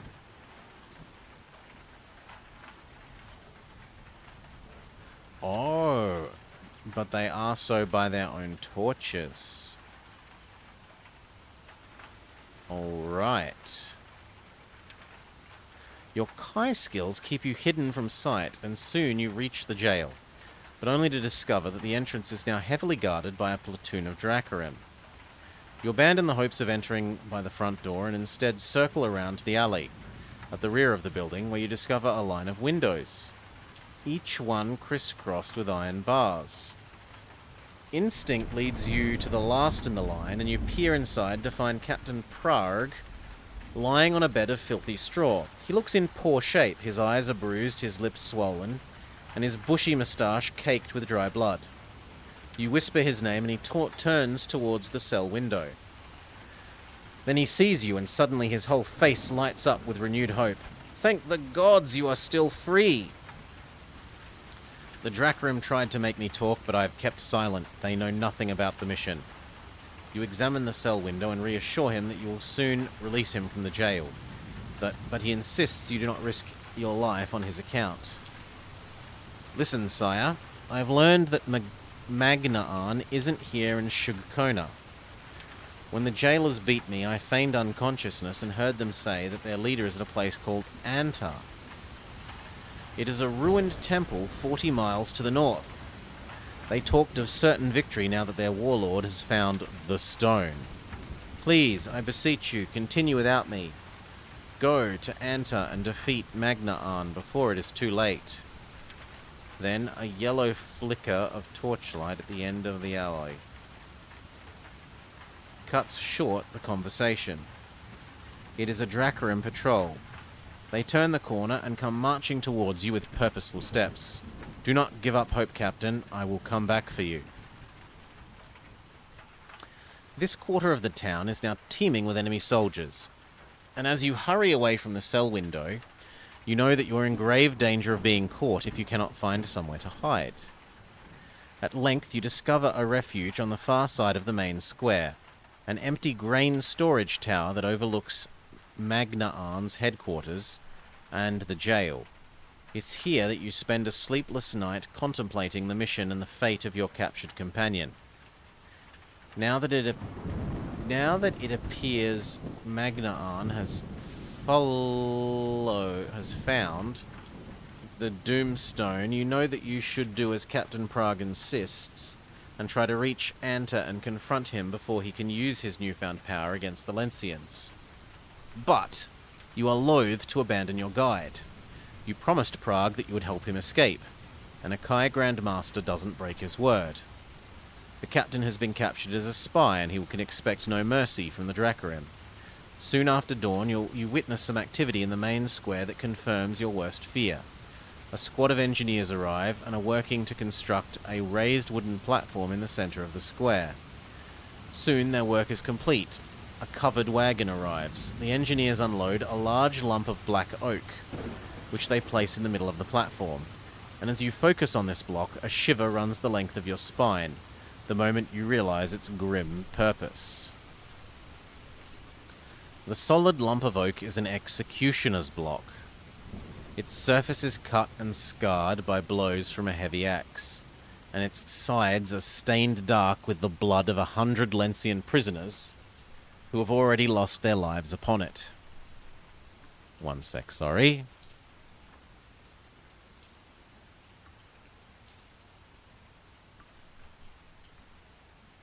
Suddenly, your thoughts are disturbed by the rhythmic stamp of marching feet. Your eyes are drawn to the avenue which runs alongside Magnaan's headquarters. Down the thoroughfare come a regiment of Drakrim. They file into the square and form up in a line facing the platform. There is an open wagon drawn by a brace of half-starved oxen, which emerges from the alleyway beside the jail. Captain Prague is standing in the rear of the wagon with his hands tied behind his back. Despite the bumpy ride, he stands rigidly at attention, proudly defiant in the face of imminent death. The wagon halts and the captain is dragged up onto the platform by 3 brutish jailers. He is made to kneel down before the block as a Drakrim officer hurriedly reads the contents of a scroll to the assembled troops. He is condemning the captain to death for spying. When he finishes the reading, he takes a 2-handed axe from one of the jailers and walks slowly across the platform towards the block. He intends to carry out the execution personally. If you have a bow and wish to use it... Okay, we'll try shooting the executioner. You take an arrow from your quiver, place it in your bow. In readiness to shoot, you gauge the range at 40 yards, and you take aim at the Drakrim officer.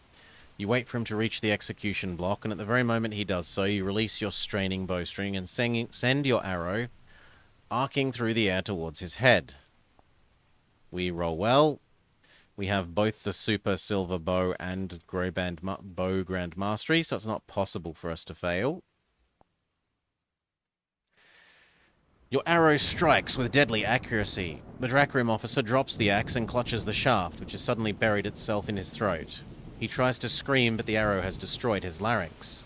And slowly he topples over the platform without uttering a single sound. For a few moments, the assembled Drakrim are transfixed, until a solitary voice squeaks out in alarm. Up there, the arrow, it came from up there. As one, the soldiers draw their weapons and rush towards the ground floor entrance to the grain tower. You retreat from the window and look around for a means to escape, as already you can hear the first of the enemy climbing the stairs. With fear running cold in your veins, you cross to the window on the far side of the tower. Outside, below the window, you see a lancer sitting astride a warhorse. His lance is sheathed in a tube like scabbard fixing, fixed to the rear of his saddle. In his hand, he holds aloft a heavy-bladed cavalry saber. He is staring at the onrushing soldiers and completely unaware that you are barely a few yards away. You climb onto the window ledge, draw your weapon, and leap onto the unwary lancer below. Roll a random number on the number table. If you present Hunt Mastery, add 3. We have rolled quite poorly. You crash down on the unsuspecting lancer. However, the shock of your impact does not unseat him, and desperately he struggles to fend you off. He wounds your forearm with his saber before you succeed in knocking him out of the saddle, lose 3 hit points. You seize control of the horse and take it across the square, unholstering the lance as you gallop towards the mass of Drakrim soldiers who stand between you and the platform. You steer the horse towards the platform, and the troops scatter before you. All that is except one, a Death Knight, Sergeant, an elite Drakrim warrior. He curses his comrades for their cowardice. And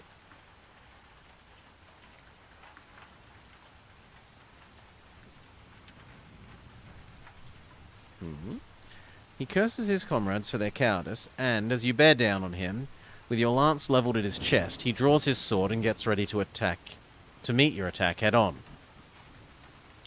Then the tip of your lance strikes his breastplate, and you are forced back in your saddle with a jolt that leaves you breathless. Pick a number from the random number table. If your current health is above 12, add 2. It is. We roll more than 0, so we succeed. If the tip of your lance penetrates the Death Knight's armor, killing him instantly. The force of the blow is such that it snaps the lance in 2 and nearly knocks you clean out of the saddle, but you manage to hold tight and recover. Moments later, you reach the platform to see Captain Prarg is struggling to break free of his jailers. He succeeds and runs towards you. With a yell, he leaps from the platform and lands astride the rump of your horse. "Go, Lone Wolf! Go!" he shouts excitedly. You dig your heels into the horse's flanks and take off through the confused mass of Drakrim towards the avenue on the north side of the square. Prarg's hands are still tied behind his back, and in order to stop himself from falling, he is forced to hang on to your cloak with his teeth. You gallop out of the square and along the... Yeah, I feel like this was... Maybe the other people don't know about... whatever. You gallop out of the square and along the northern avenue, which is flanked by the barracks and hovels. Arrows come whistling from their windows, but they are aimed poorly and fly wide from their mark. You glance over your shoulder and see that some Drakrim horsemen are grouping at the exit of the square in order that they might give chase. You urge the horse onwards, and as you speed towards a distant corner, you use your Magnakai skills of Nexus to loosen Prarg's bonds. Minutes later, you turn the corner and see the road which leads out of Shug Kona. Your spirits rise, but they are dashed when you see that the route of escape is blocked. A barricade has been thrown across the road which leads north of Shug Kona. The Drakrim posted here have been alerted by the sounds of chaos coming from the square, and hurriedly they are trundling an armoured wagon across the gap in the centre to seal off all exit.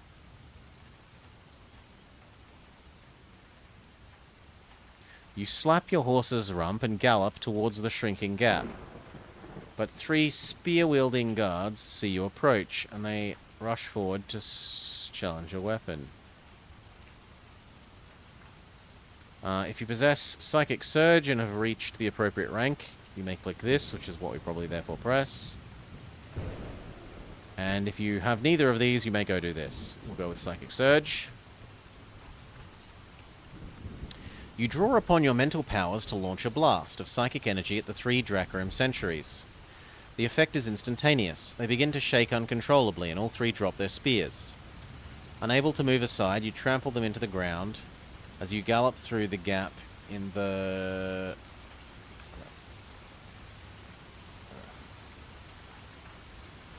Sorry. They begin to shake uncontrollably, and all 3 drop their spears. Unable to move aside, you trample through them into the ground as you gallop through the gap in the barricade and race along the road below. Beyond. You have passed successfully through the inner defensive line, but as Prague quickly points out, you have yet to reach the outer defences of Shug Kona.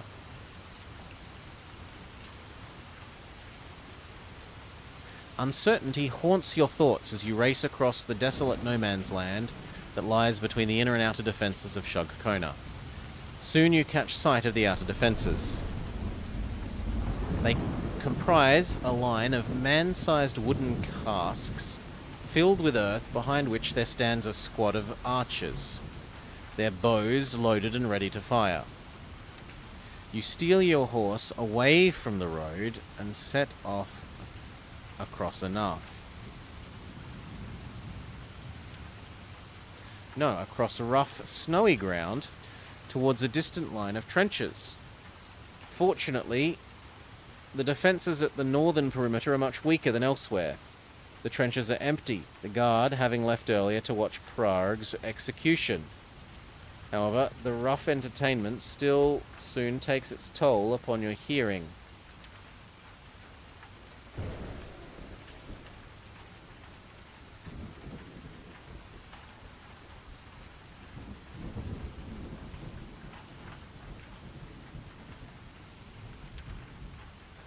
The trenches are empty, the guards having left earlier to witness the execution. The terrain soon takes its toll upon your tired horse.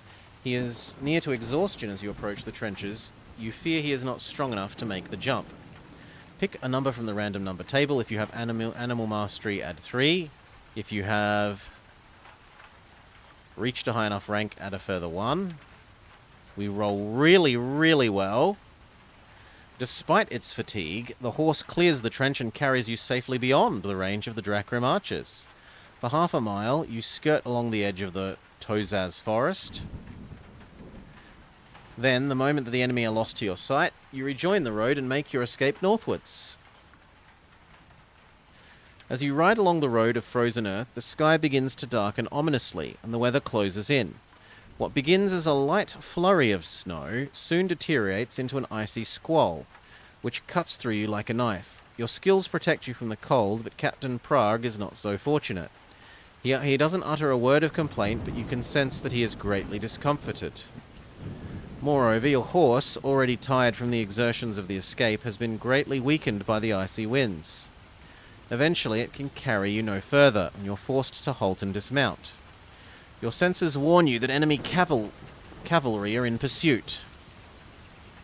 You are a few miles ahead of them, but their mounts are fresh and the distance is rapidly shrinking. You're about to suggest to Prague that you abandon the horse and seek shelter in the surrounding forests when you notice that the lull in the storm and the falling snow thins out to reveal an unexpected sight. You have stopped near the crest of a hill. Below you, the forest road descends to a stone bridge which crosses a frozen stream. A rough log cabin stands beside the bridge. Then, And a thin trail of wood rises from its crooked chimney, indicating that it is occupied. At the rear, you see stables, and at once you sense the presence of horses. If you wish to approach the cabin and attempt to steal a fresh mount from the stables or otherwise get one, turn here. If you wish to abandon your exhausted horse and continue on foot, no, we'll go for another horsey.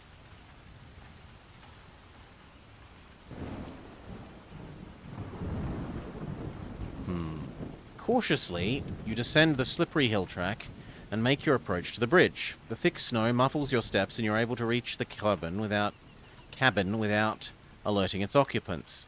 You motion to Prague to take hold of the horse and keep lookout whilst you investigate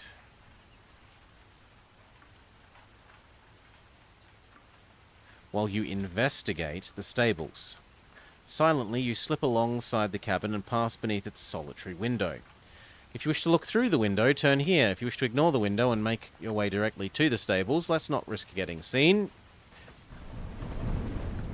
Once inside the stables, you discover two horses. One is old and lame, the other is young and powerful.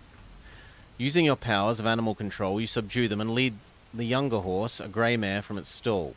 As you leave the stable, you see Prague pointing frantically towards the crest of the hill. A troop of Dracarim cavalry are descending towards the bridge. Quickly, you mount the mare and help Prague to climb upon her back. Then the enemies see you, and immediately they sound a horn. Moments later, an old Drakkar appears in the door to the cabin. He is holding a boar musket, and when you fail to obey his command to halt, he levels the primitive gun at you and pulls the trigger. Random number table says medium result. We probably take a medium amount of damage. There is a loud bang and a grey cloud billows from the muzzle of the musket. It startles your horse, but you swiftly control the animal again and urge it forwards, out onto the road. You make your escape northwards, hidden from the eyes by your other efforts. Quickly you make your escape northwards, hidden from the eyes of your pursuing enemy by the acrid cloud of gunpowder smoke. Your ears are ringing, but otherwise you escape unharmed. Prague, however, has not been so lucky. His arm and shoulder bleed from where it has been grazed by buckshot. You halt as soon as you can and use your healing skills to mend his wounds before continuing. The use of power reduces your own health points by 3. The mare is strong and sure-footed and quickly covers 8 miles before you encounter something on the road, which makes you halt for a second time. In the distance, you see a makeshift roadblock. Several trees have been hacked down, and they are strewn haphazardly across the road. Sure. No, sorry. In the distance, you see a makeshift roadblock. Several trees have been hacked down, and they are strewn haphazardly across the road. Behind this obstruction are several armored Dracarim waiting eagerly for you to appear. At once, you leave the road and take cover in the forest. The trees hereabouts are too dense to allow anyone to go on horseback. Yes. Because, as I said, they can basically only walk. So reluctantly you abandon the maze and enter on foot.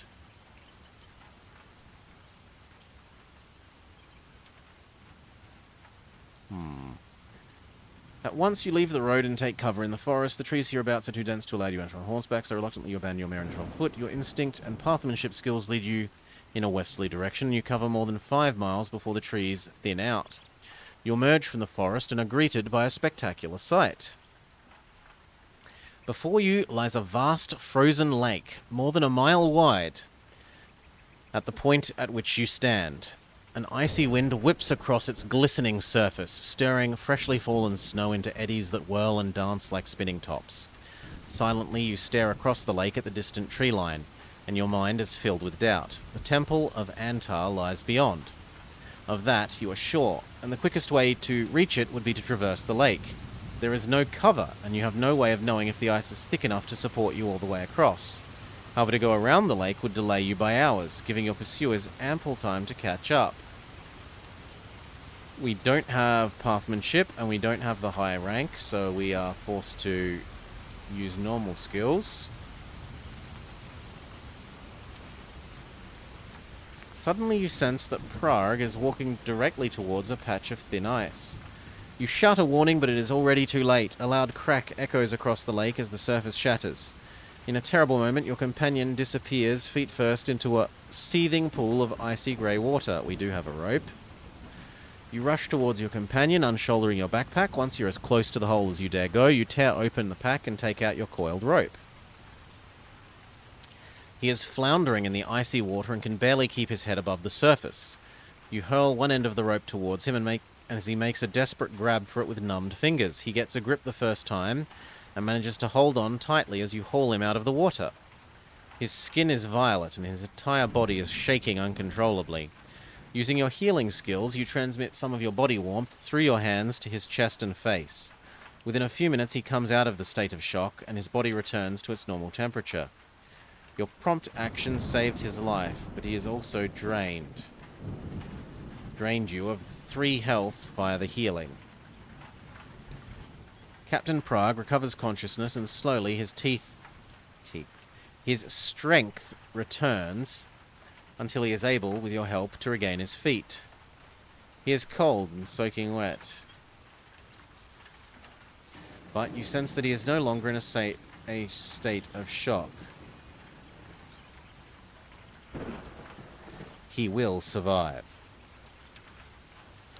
Carefully, you both retreat from the hole and make a wide detour around this section. An hour later, you reach the far side of the lake and enter the trees beyond.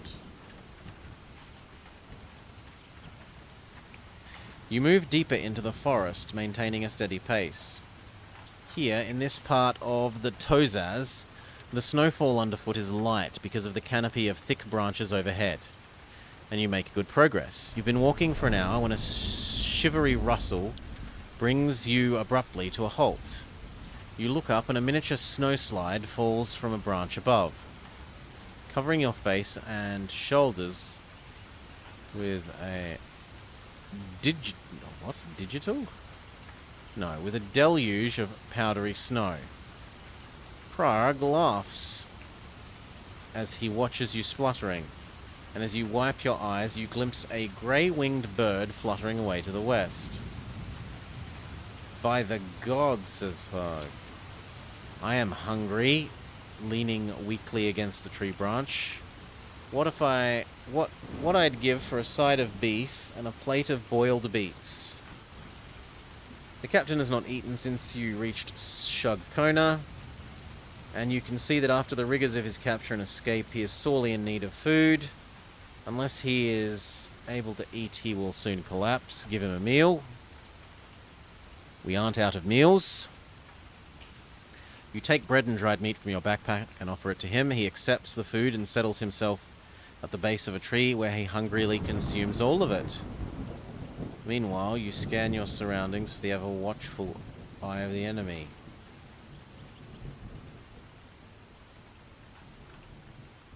For the last hour, you've had the growing suspicion that something has been watching you. Your senses detect the presence of a hostile enemy closing from the east. Now the suspicions have become a firm belief. And the moment Prague finishes his meal, you suggest closing it.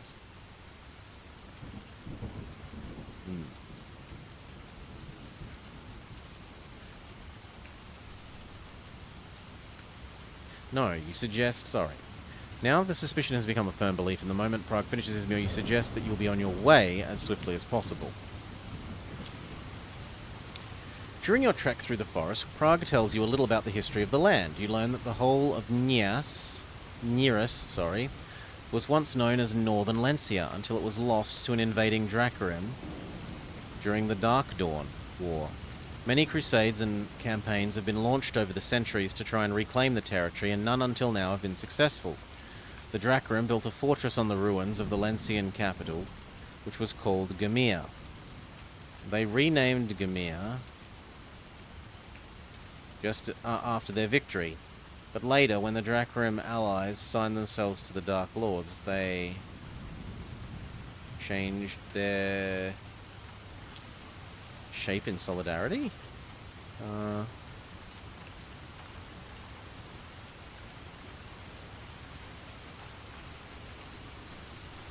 The Drakrim built a fortress on the ruins of the Lencian capital, which was called Gamir, which they named Nagamir after their victory. But later, when the Drakrim allied themselves to the Dark Lords of Helgedad, the capital was renamed to Dark in their honor. Okay.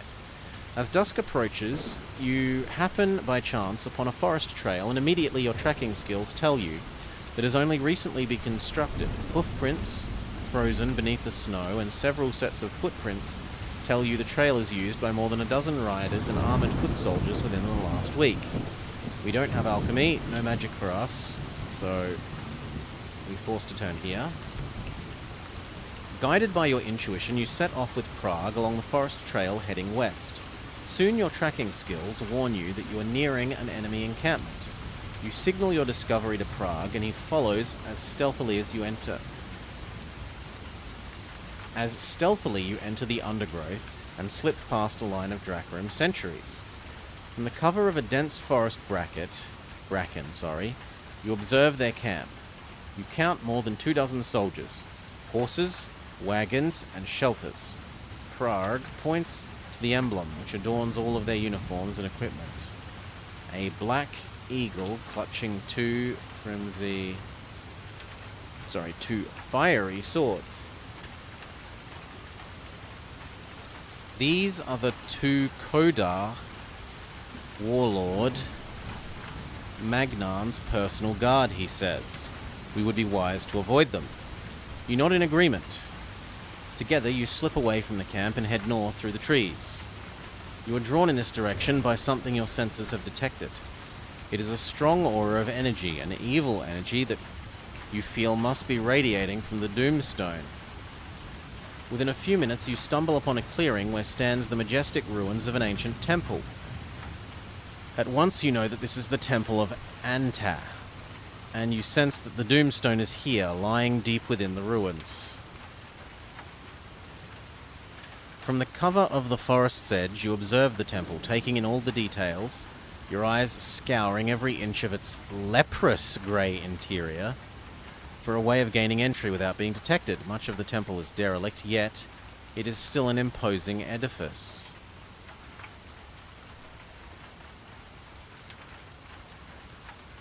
Especially the squat stone tower, which stands intact at its center.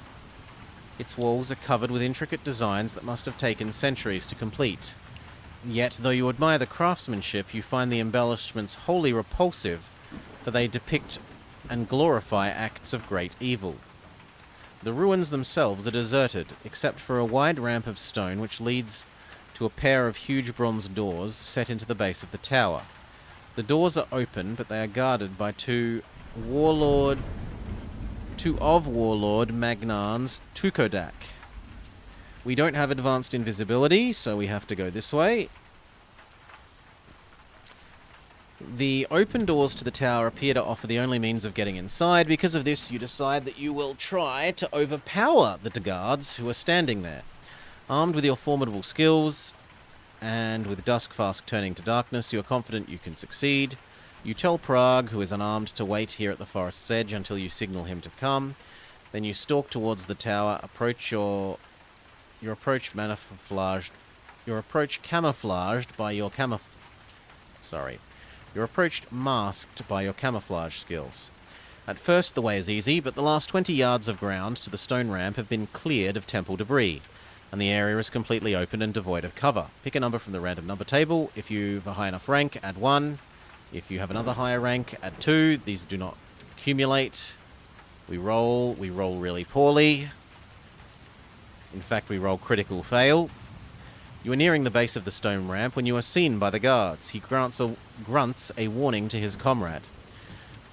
Quickly, you draw your weapon in readiness to meet them in combat. They level their spears and move down the ramp towards you. Combat, combat, combat. They literally barely scratch us. You step away from the two dead Tupko Dark, sheath your weapon, and then signal to Prague that the coast is clear. He emerges from the trees and hurries you to his side. And hurries to your side. He praises your combat skill and then helps you hide the bodies of the two slain guards beneath some undergrowth in the surrounding ruins. Before you leave, a quick search of their backpacks reveals the following items: dagger, sword, bow, arrows. If you wish to take any, we've used a lot of arrows, so we should replenish our arrow collection, and we could always have another meal. Back up to 10. Beyond the doors, you discover a large echoing hall lit by a circle of torches which flare dimly in the moist gloom. The atmosphere is saturated with a malevolent power, an evil that is welling up from somewhere deep below ground. Immediately to your right, you see a ladder which ascends to the upper floor of the tower. To the upper floor of the tower. And to the left, there is a wide staircase leading down. Your senses scream a warning as you approach the staircase and begin to descend. But this time you choose to ignore your trusty instincts. The aura of evil that pervades this place has its source, and you must destroy it. The staircase leads down to a winding torchlit hall which passes through a series of narrow chambers. All empty and derelict, except one. Eventually, you come to an iron portal, and you stop for a few moments to examine the intricate engravings that embellish its age-blackened surface. You realize the engravings are not decorations, they are part of some sophisticated combination lock.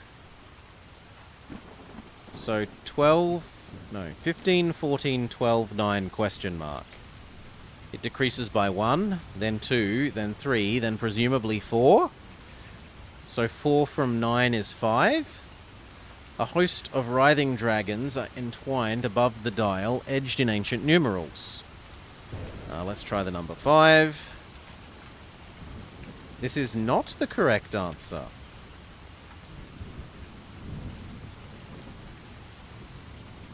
Reluctantly, you abandon your attempt to open the portal and turn instead to a sloping passageway, which descends to a deeper subterranean level of this ancient temple.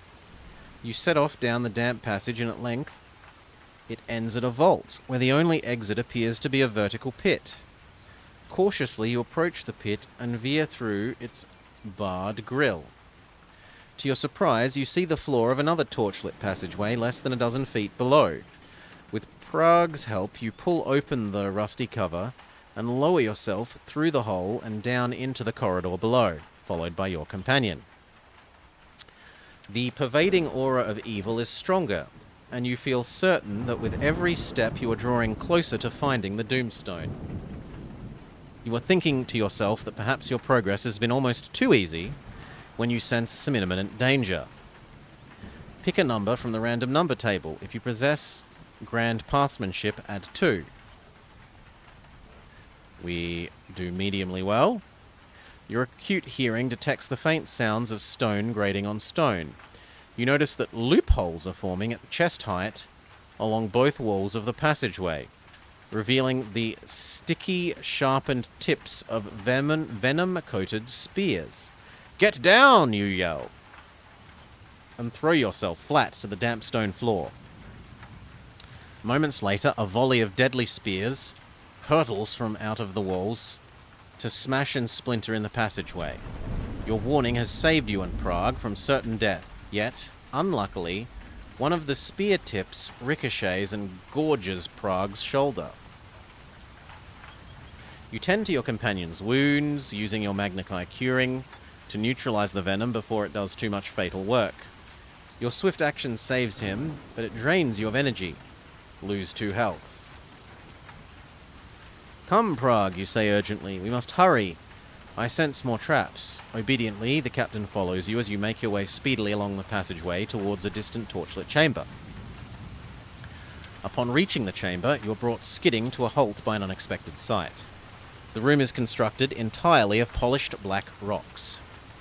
Revealed in the torchlight is a throne of rough-hewn marble, where sits the skeletal remains of a warrior clad in mouldering furs.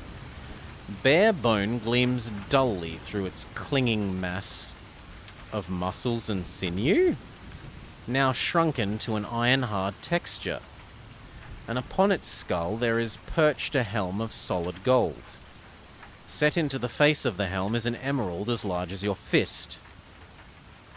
Prague approaches the throne, tempted by the magnificent emerald, but he halts the moment you warn him the helm is protected by a magical trap. You sense a powerful spell of warding encircles the throne. To touch the crown will activate the spell, unleashing a blast of destructive energy. Get down, Mr. President. He's only our tour guide, but yup. The thought of being blown to atoms, we know about atoms, serves to dampen Prague's curiosity, and sheepishly he returns to your side. You give the booby-trapped throne a wide berth and leave the chamber by a smooth-walled tunnel in the far wall. But you have taken no more than a dozen steps when the chill of premonition runs like a trickle of icy cold water down your spine. You halt and reach for your weapon when a loud voice booms, "Welcome, Lone Wolf, to your tomb!" Instinctively, you know that this is the voice of Warlord Magnaan. The chilling echo of his voice is drowned by new sounds, the rattle of chains and the rumble of falling stones. You shout a warning to Prague, and he dives aside only just in time to avoid being crushed by a heavy portcullis. The great stone portal slams down, partitioning the passageway and separating you from the captain. The dust has barely settled when a section of the passage wall slides open behind Prague, and a trio of his bodyguards leap out and seize him. Your companion is unarmed and quickly and brutally overpowered. Anger floods your mind as you vow to get even with these cruel Dracarim, but they are not impressed by your threats.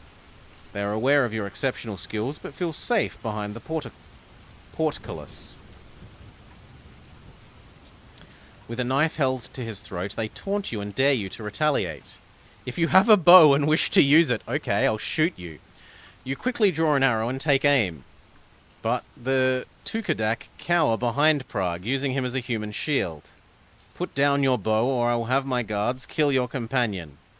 At once your anger subsides. You sense that it is no idle threat, and reluctantly you obey the command. From out of the shadows of the secret passage steps Warlord Magnaan. He is a huge man, not much over 6 feet tall, but massively built. His body is sheathed in finely crafted armor that fits his frame like a glove, and his features are coarse and foreboding, accentuated by a fresh battle scar that runs diagonally from the top of his scalp to a point near the lobe of his left ear. Arrogantly, he approaches the portcullis and stares unblinkingly into your eyes. For a moment, you consider attacking him, but your senses detect that he is surrounded by a field of energy so strong that already you feel it leeching your psychic powers. He reaches to a pocket inside his cloak and takes out a large black gemstone, which he holds level with his sneering face. Scarlet veins glow within the depths of the stone, swirling and undulating, as if they were alive. Waves of dizziness force you to your knees as the power of the evil stone, washes over you, bleeding out your strength and will to resist. I've been waiting for you, Lone Wolf, says Magnaan with a condescending tone.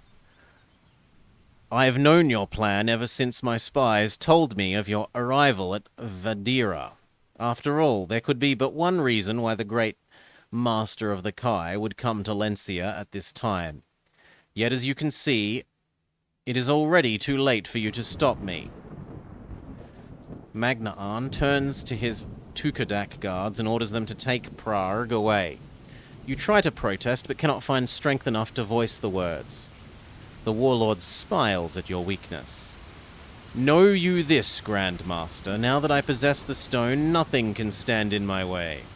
You were the only threat to my victory, but now even you are no longer a threat. With this, he steps away from the portcullis and turns to follow his guards as they drag Prague into the secret passage. Farewell, he says sardonically before disappearing. And remember my first words to you. Welcome to your tomb. With these chilling words echoing in your mind, you watch as he disappears into the passage and as the wall closes behind him. A few moments after the wall closes, there is a sound like a distant thunder. Then a shudder runs through the floor and clumps of dirt begin to fall from cracks in the ceiling. Your strength is returning, but before you can attempt to escape, there is an almighty explosion, and a deluge of rock and damp earth cascades into the passageway. The ceiling and floor are being pulled in opposite directions. And with a grating cry of tortured stone, the heavy portcullis shatters in two. Quickly, you crawl beneath a broken section that lies at an angle to the wall. You take cover as countless tons of rock and earth rain down from above. When at last the destruction ends, you find yourself trapped in a narrow triangular space between the heavy portcullis and the wall. Your quick thinking has saved you from physical injury, but as far as you can tell, you are now buried in a collapsed level of the temple, hundreds of feet below the surface. Confident in the knowledge that, at worst, your stamina and Kai skills alone can keep you alive for several days, you begin the slow and laborious task of digging your way from the tomb. For 15 days, you tunnel through a solid wall of earth and broken rock, using your weapons and bare hands, sustained all the while by little more than your indefatigable spirit and will to survive. You are near to giving up. No, Mr. Wolf. I expect you to die. Yes. You are near to giving up when midway through the 16th day of your internment, you suddenly break through into a passage that is free of debris. Weak but alive, you drag yourself into the empty tunnel and collapse on the damp, fungi-covered floor. Reduce your current endurance points to 15 if you are above. So no matter how much health you had, come down to this level. You eat everything in your backpack, and you don't get to have any potions of healing. Many hours pass before you regain consciousness, and although your terrible ideal has left you physically weakened, your mind is still sharp and resolute as ever. You are determined to find a route back to the surface and continue your quest. For even though Magnaan now has Captain Prague and the Doomstone of Dark, there may yet be a way to defeat him. Before he entombed you into the passage, he admitted that you alone possessed a threat to his quest for victory. Now that he thinks you dead, you are sure that you could turn this to your advantage. You stagger to your feet and peer along the gloomy passageway, in either direction, east and west. You are anxious to pursue a route that will lead you quickly to the surface, and when you detect cold, damp air wafting from the west, you hurry that way, but you are soon disappointed. The passageway ends abruptly at the edge of a vast chasm formed by the same destructive powers that buried you alive. At the bottom is a great fissure. At the bottom of the great fissure is a river of black water, and high above you glimpse a few rays of winter daylight filtering through a tiny rent in the darkness. It looks so far distant that you abandon any thought of reaching it from here and return along the passageway. A few hundred yards beyond where you emerge, you discover an octagonal chamber bathed in eerie green light. The light is emitted by fungi which blanket the walls and ceiling and illuminate a strange circular door that has an octagonal lock. You have been in the chamber for no more for a few seconds when your senses detect something is wrong. Invisible fumes rise from the fungi, and in your weakened state, they are making you dizzy and nauseous. We have Ultra Super Giga immunity to environment. Although you have been greatly weakened by your internment, your powers of Nexus are still sufficient to neutralize the effects of these toxic fumes. As your mind clears and your strength returns, you approach the circular door and take a closer look at its strange octagonal lock. It comprises a keyhole and a series of numbers, although one of the numbers is clearly missing. Experience tells you that this is a dual combination lock. One can be opened by key or by tapping the correct number in the sequence. We do not have the key. You step closer to the door and carefully examine the combination lock. You're confident with your skills and experience you will soon have it. Open without too much difficulty. Here is the sequence of numbers. So 180, 92. 2, 3, 4, 25, 30. I mean, this side changes downwards by 10. This side appears to be changing by a factor of 5, so it should be 35.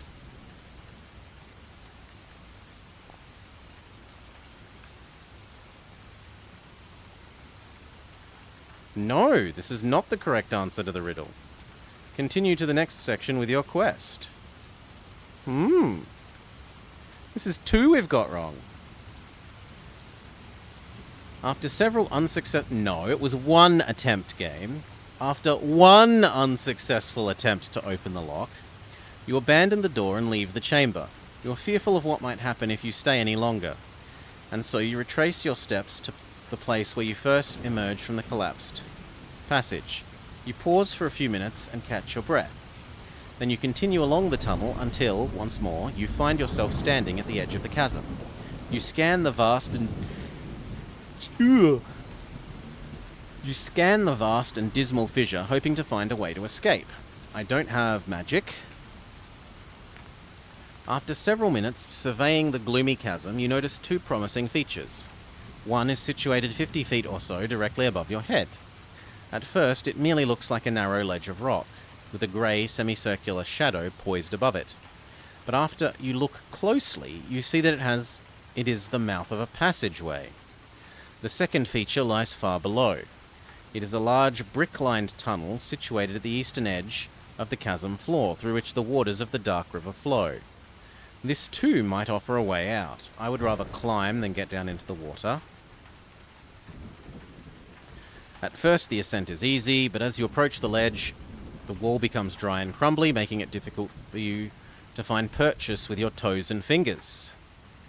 Pick a number from the random number table. If you have Grand Hunt Mastery, add 2. If you are this high enough rank, add 1. We roll well enough. The dry and crumbling surface is the worst you've ever attempted to climb, but it does not defeat you. Your consummate climbing skills, not sliming skills, and natural grace of movement ensure that you do not falter. You clear the section of the chasm wall and safely reach the ledge. From here, you hurry into the new tunnel in search of a clear route to the surface. Unfortunately, your hopes for a quick escape are dashed when you arrive at a ruined staircase. It leads to a landing where you are confronted by the corpse of a Dracarim guard slumped beside a mound of rubble that is blocking the stairs. A quick examination of the body reveals that both his arms are broken, injured and trapped here by the falling rocks. It appears that they died of thirst. Search their body. We do not find a key, sadly. I was hoping that we would find the, we will take the arrows. I can't. Ball of string. I can take the ball of string. What the hell is kicker? Oh, okay, it's the third currency, yes. And an empty bottle. I'm not able to carry anything else.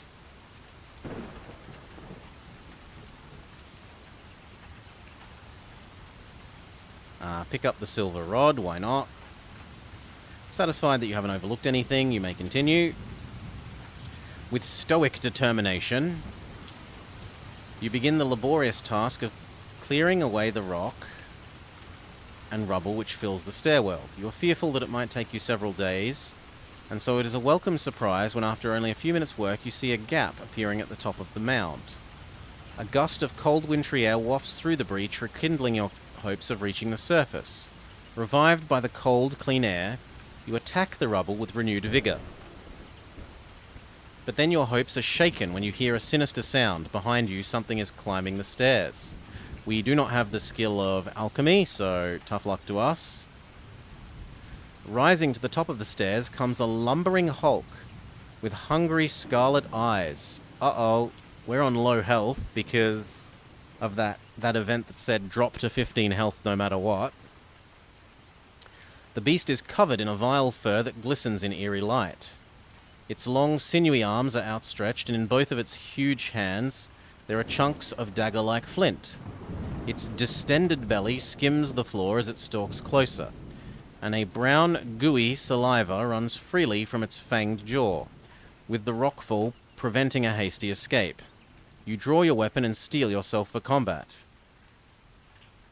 So we do outskill it, but we don't start with that much. We're going to go full-on Ultra Super Giga attack, even if it costs us more health. We roll a critical success, and therefore we insta-kill him. Oof. For a few moments, you stare at the lifeless body of the Tunnel Stalker. You sheath your weapon and continue the chore of clearing away the rockfall. Soon you've removed enough debris to enable you to squeeze through the gap, and to clear the section of the stairwell beyond. Once here, you block the opening behind you and race up the steps. Quickly, you climb the stairs, spurred on by the wintry chill that grows steadily colder as you ascend. You count 150 steps before you arrive at a chamber, which is heaped with rubble. The only door is blocked by debris and a huge slab of marble, making an immediate exit impossible. But it is not the door that commands your attention. It is the narrow circular shaft set into the middle of the ceiling, which is the source of the cold, wintry draft. Expectantly, you step closer and investigate the shaft.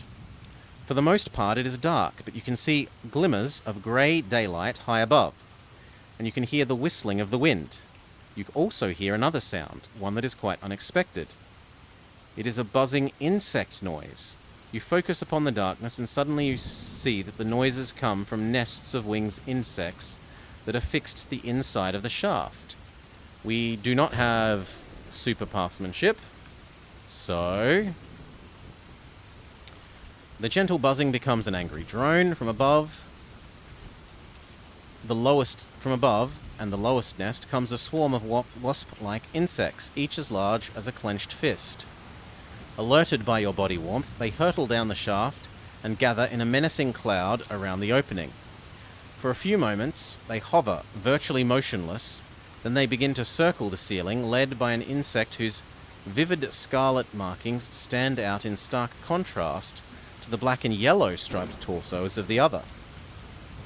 As the encircling swarm gathers speed, the lower sections of their bodies glows, illuminating needle-like stingers in their tails. You draw your weapon and get ready to defend yourself lest they should attack, but you're caught off guard when suddenly the leading insects fire their stingers at you. Diving aside to avoid being hit by the volley of venom-tipped needles, you scramble to your feet, and the remainder of the swarm breaks away and dives down to attack your unprotected back. They are immune to psychic. Boo! 4 damage to us, 6 to them, 16 to them, 3 to us. We safely win, but we did lose another quarter of our health. Your final blows kills the Scarlet Wasp leader, and immediately the surviving swarm members break off their attack. They stream towards the opening at the center of the ceiling and disappear towards the sky at the top of the shaft, closely followed by the remainder of their colony. When you feel sure that the nests are empty, you reach up and make a grip on the rough bricks that line the shaft. It offers you good purchase for your fingers and toes, enabling you to climb past the nests and reach the top of the shaft in a matter of minutes. From the top of the shaft, you look out across the sprawling ruins of Antar. You have emerged upon the flat roofs of a mouldering stone crypt, situated a few hundred yards from the tower by which you first entered this subterranean temple. The chill winds howl in the surrounding trees, and overhead the darkening winter sky warns that night is fast approaching. The ruins are completely deserted. The undisturbed blanket of snow that lies thick upon the ground hides all tracks, sorely reminds you that the 15 precious days you escape that elapsed during your internment will have allowed... Hiding all tracks sorely reminds you that 15 precious days have elapsed since your internment. You think of Captain Prague and wonder if he is still alive, and an empty feeling gnaws at your stomach when you pause to consider the fate that may have befallen him and his Lentian countrymen now that Magnaan is in possession of the Doomstone. You are fearful, though not entirely without hope. Magnaan believes you dead. It is a belief that you could use to your advantage. After all, by his own admission, did he not say that you were his only threat to victory? Carefully, you descend from the roof of the crypt and make your way through the forest, to where, 2 weeks earlier, Magnaan's Tukadak guards were encamped. In this clearing, there are no visible remains of their campsite, but diligently you sift through the ankle-deep snow looking for clues as to where they may have gone. We don't have ultra pathmanship. We don't have ultra animal husbandry, so we can't ask for the animals' help. With mixed feelings, you begin your trek through the forest. You are still hopeful of defeating Magnaan, but you are less enthusiastic about the prospect of having to slog 250 miles in order to reach Dark, the city where you are most likely to find your swarm enemy. Roll the random number table, we roll high. Stoically, you begin the difficult trek westward through the dense timberland, following the tracks left behind by Magnaan's troops. At dusk, you reach the forest's edge and stare out across an open expanse of bare, snow-covered plain. There is no cover to be had here, but at least the approaching darkness will keep you hidden from hostile eyes. As you emerge from the trees, you chance to notice something half buried in the undergrowth. A closer look reveals it to be a large Dracarim backpack. You flip open the buckles and search it and discover it contains the following items: bow, arrow, meals, healing potion, combat performance potion, wine, bowstring. Why not the potion of extra performance, the bottle of wine, a spare bowstring, and a meal? I'm not convinced about carrying the empty bottle as opposed to a meal.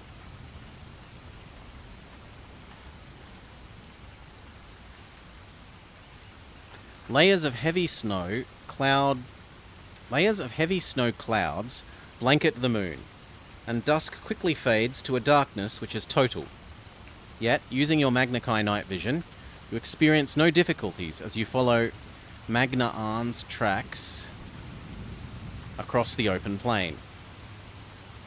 Shortly before midnight, you come to the banks of the river Shug, close to a small cluster of log huts that are grouped around a derelict ferry post. Your enemy's week-old tracks lead to the center of this deserted settlement. The tracks end at a wooden jetty, which juts precariously into the deep, fast-flowing waters of the river Shug. Carefully, you examine the ground around the landing area. Aided by your exceptional tracking skills, you make two important discoveries. You deduce that Magnaan and his troops boarded a barge and headed downstream towards Dark.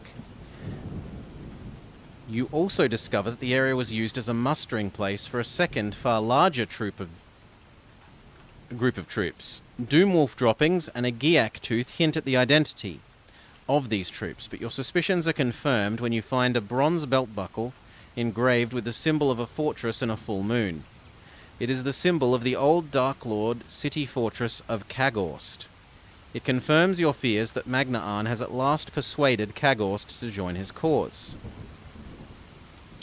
You are tired after your long trek. Rather than attempt to go further, you decide to rest here in the cabins overnight. So we do so. You wake at first light and make search of all the cabins. They've either been despoiled by the Gieks or stripped bare, and you discover nothing of practical use.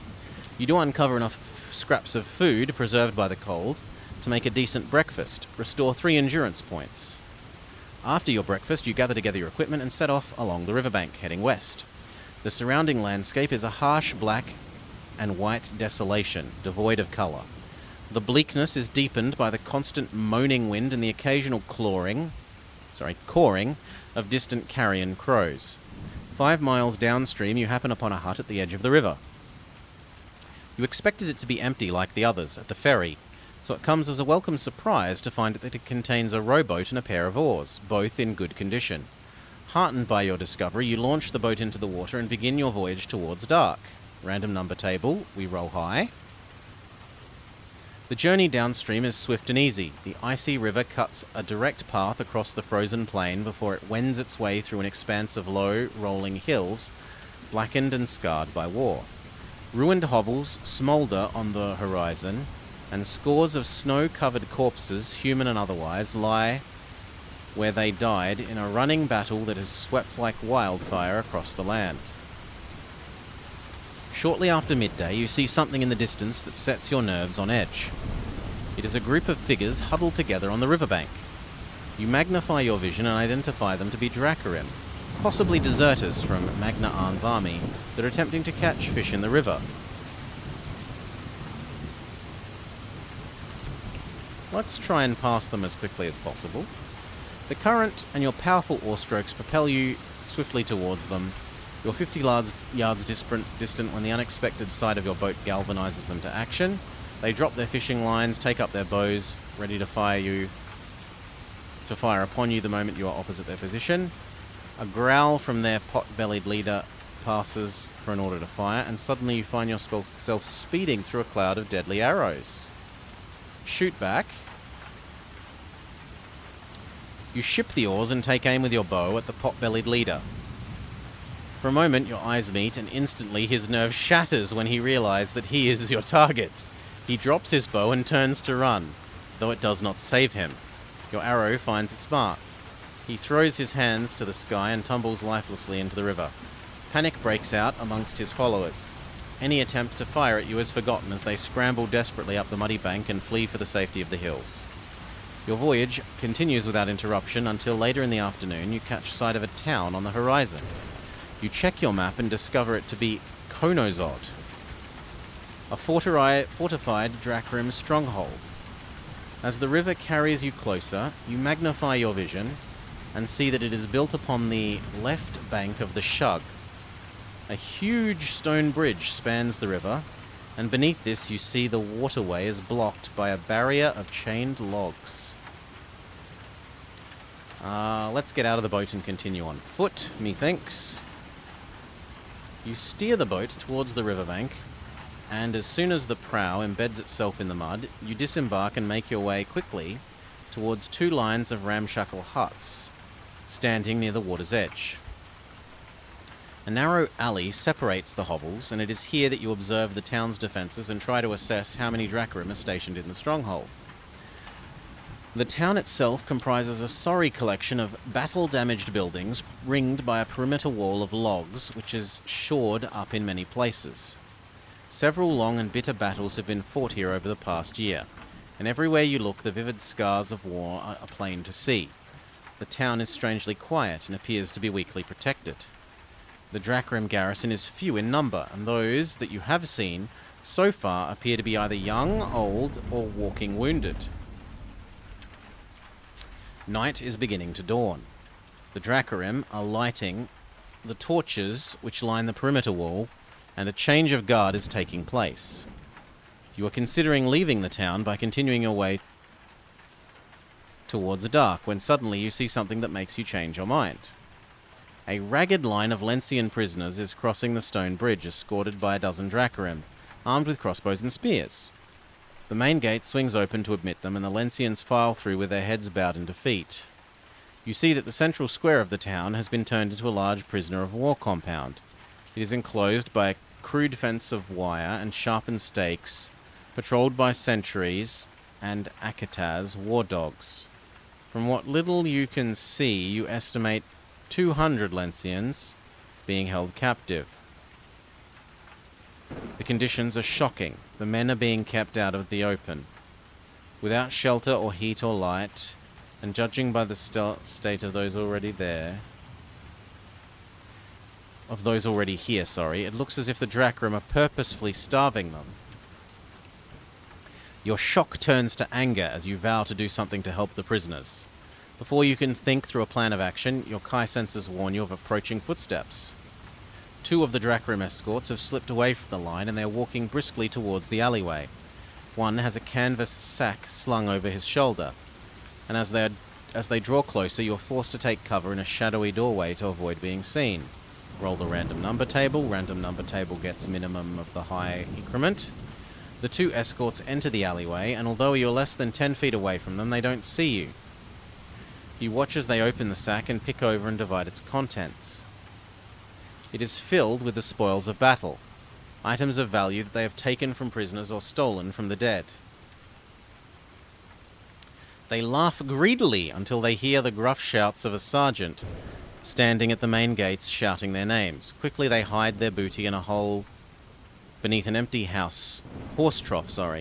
Then they leave the alley and hurry back to town. Sure, we'll investigate what they've hidden. You uncover the sack and sift through its contents. Gleaming in the dim light is a mass of coins, silver plates, candlesticks, jewellery, and all manner of precious and semi-precious stones. Countless gold teeth, pulled no doubt from the mouths of fallen Lencian knights, and scores of trinkets and other mementos taken from less noble corpses. One item you sense that possesses no magical properties. You pull it out, and on closer inspection you discover it to be a polished jaden amulet fixed to a gold neck chain. If you keep it, mark it as a special item. It adds +1 to your score whenever you are asked to pick a number from the random number table, but only when trying to avoid missiles aimed at you. It's better than nothing.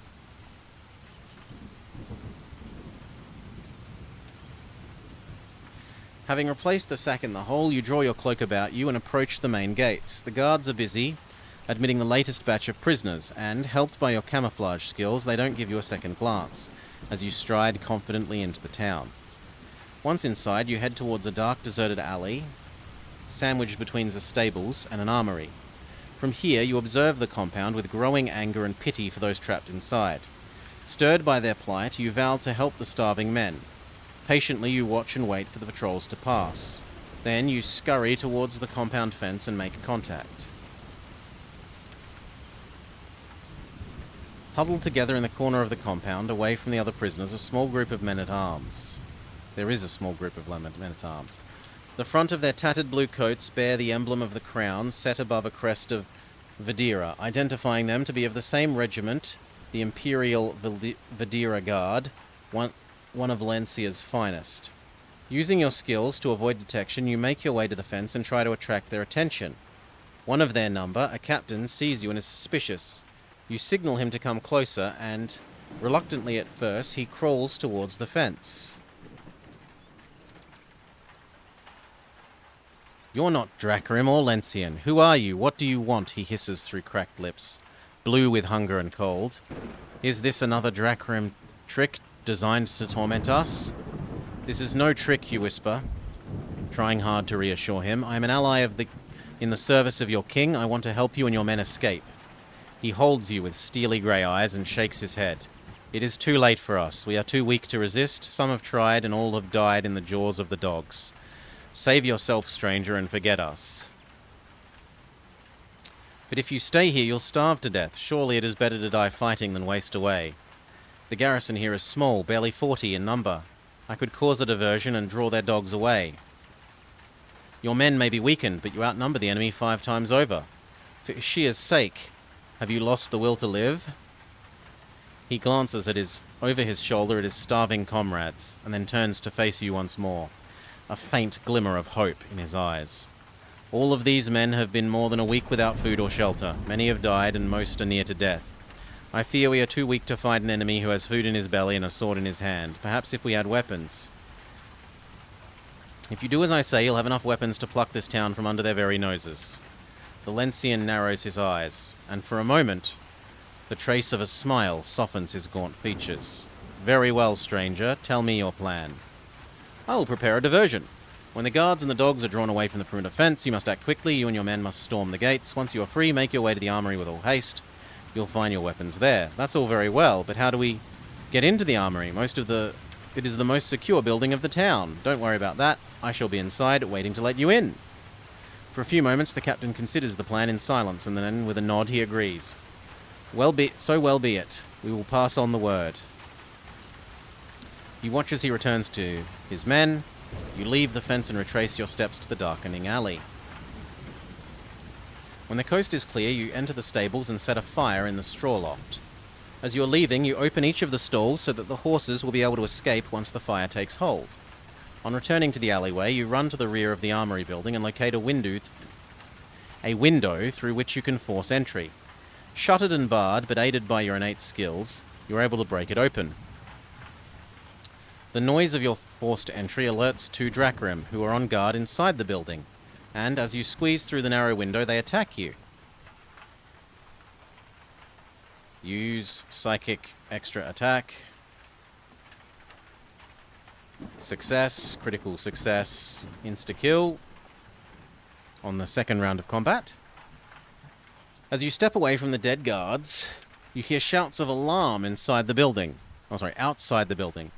The roof of the stable has erupted into a sheet of flame. The garrison is thrown into a state of near panic as it tries to fight the fire and contain the horses stampeding through the streets. You run the length of the armory and hurriedly lift the massive drawbar that holds the main doors closed. Outside, you see the perimeter guards are abandoning their posts in order to fight the fire raging through the stables. The Lencians are on their feet. They are grouped by the entrance to the compound, and, as the last of the guards lead, they rush forward to barge open the gates. Led by the captain, they come streaming across the flagstone square towards the armory, sweeping aside any Dracarim forces foolish enough to turn this vengeful tide.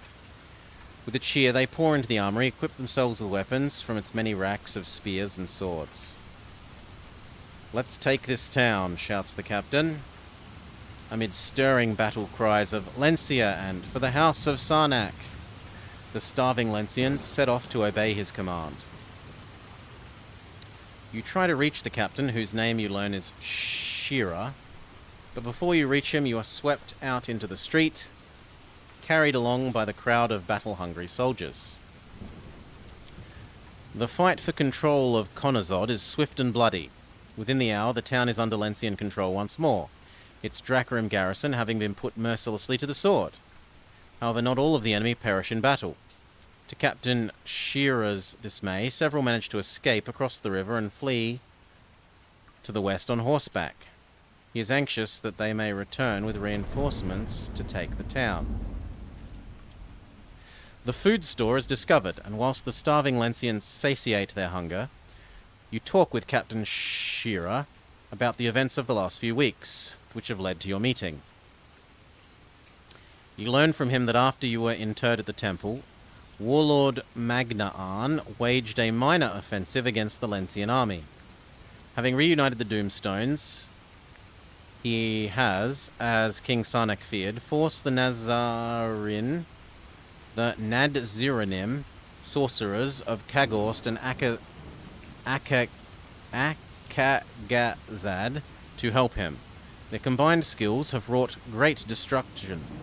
They attacked and drove through the Lencian lines like demons in an offensive which was swift and deadly.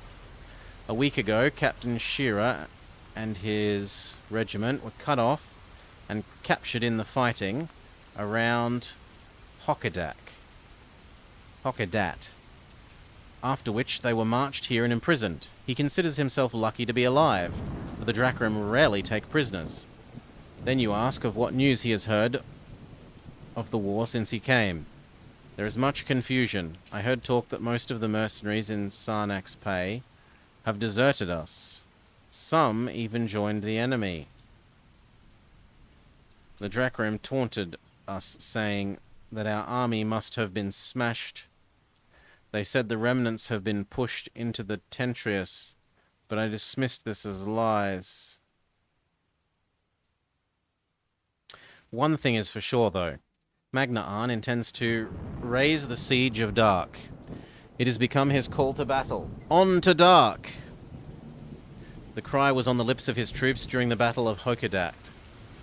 I saw him during this battle. He was leading his army personally, wielding his accursed scepter, dealing death to all who chose to stand in his way.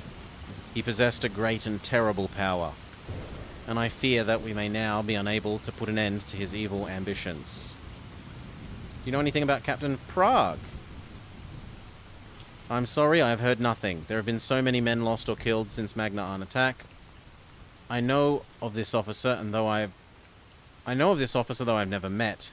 I heard tell that he is a good and brave man, but I have not seen him here.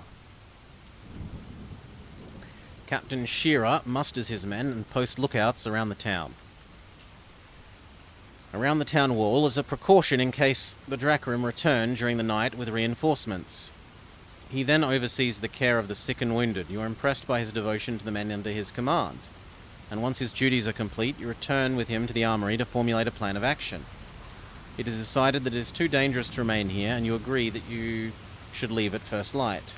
Shearer says there are sufficient boats to transport everyone downriver to Dark, but there is a risk that you could run afoul of Magna'an's troops. However, he is determined to rejoin his army. If the Lencians are still resisting Magna'an, then he reasons that the City of Dark is where the battle is most likely to be taking place. You're hungry, eat, or... No, you eat the food that's in the storeroom, gain 3 health. He wakes you shortly before dawn, and wearily you rise from your makeshift bed. Mindful of the journey ahead, you take a brief search of the armory and discover these things that could be useful. Did we actually use an arrow? We did not use any arrows, so we're good. Although there is a new quiver, we might as well continue quiver hoarding.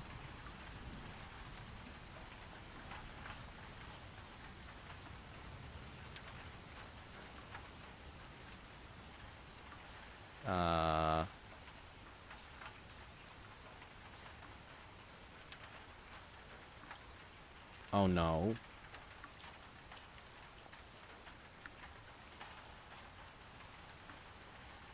Oh no no no no no no no.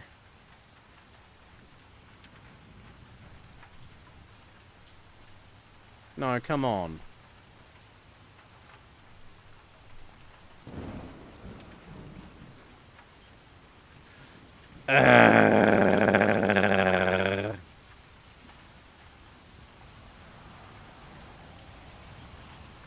Well, that's really, really, really, really bad. It has teleported us back to, like, the opening third of the book.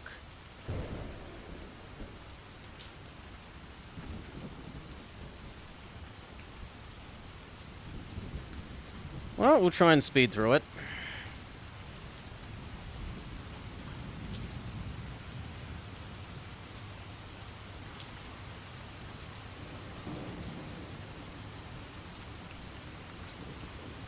Back to where we were.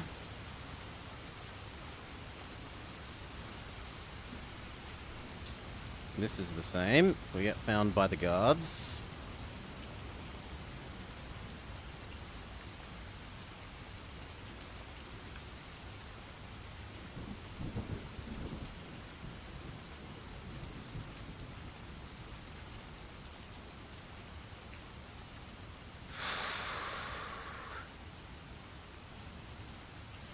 We did the warehouse. The warehouse worked.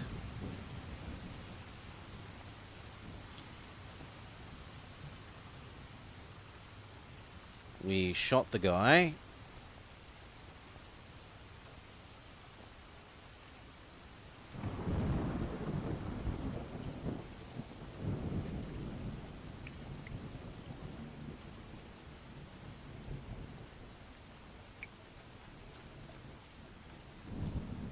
Okay, we do have psychic attack. We destroy the doggos.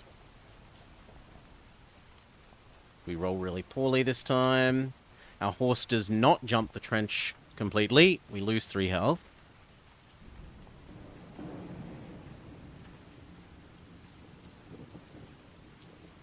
Steal the horse again. Go directly to the stables. Random number. We do successfully steal the horse. We make progress. We do have a rope. We rescue him from under the water.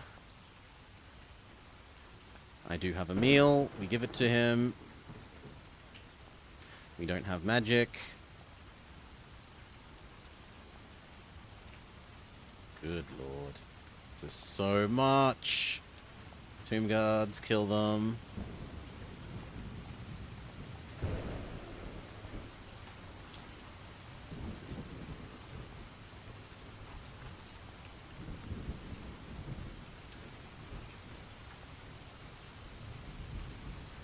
I will replenish my arrow and meal.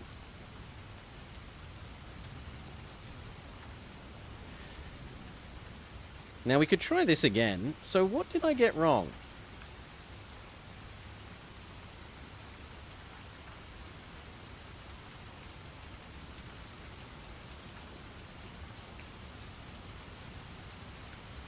Because, you know, I look at this and I see this as going down 15. This goes by 1. This goes by 2. This goes by 3. This goes by 4. So the answer should be 5.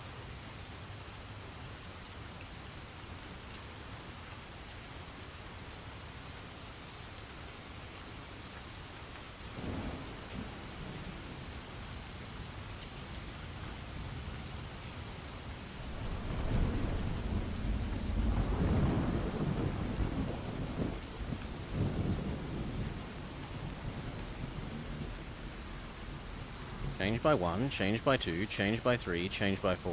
4 from 9 is 5. And yet, this time it says it's the correct answer. I'm sure last time it said that was wrong. Okay, the bad guy finds us. We go to shoot him. He says, don't shoot me or I will drop your bow or I'll kill your friend. He appears. He uses the magic stone on us. We are immune to the fungus. This one was, we said 35.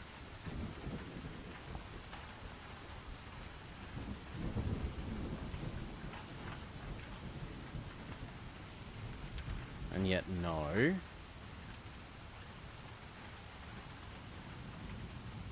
We do attempt to climb the chasm. We succeed. Same as last time. We search his body. He has money.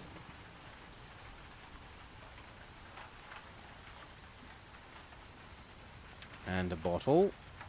And a ball of string. We do take the silver rod. We fight the monster. We're probably not so lucky as to insta-kill it this time. Yes, we are not.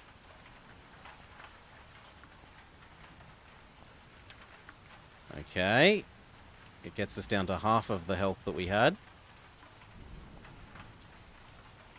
Then it's time to defeat the bees.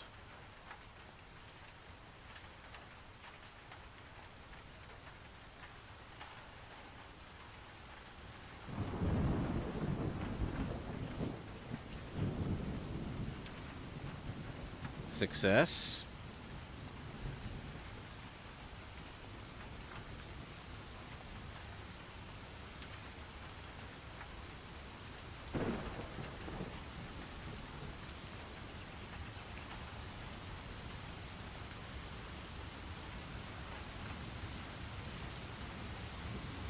We find where they're going. We arrive at the town. We shoot the guy on the boat.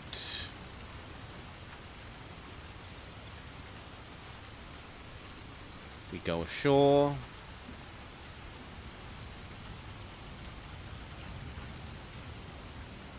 We search the sack. We yoink the amulet.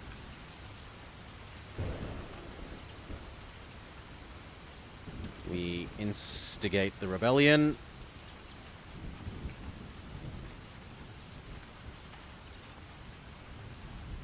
We kill the armory guards.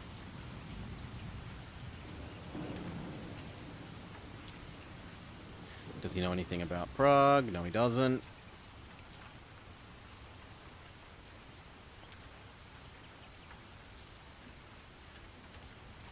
Nothing. Well, actually, the quiver is useful to us there. What? But I'm only at 11. Okay, then. I won't take a third quiver if you say I'm not allowed, even though it looks like I am.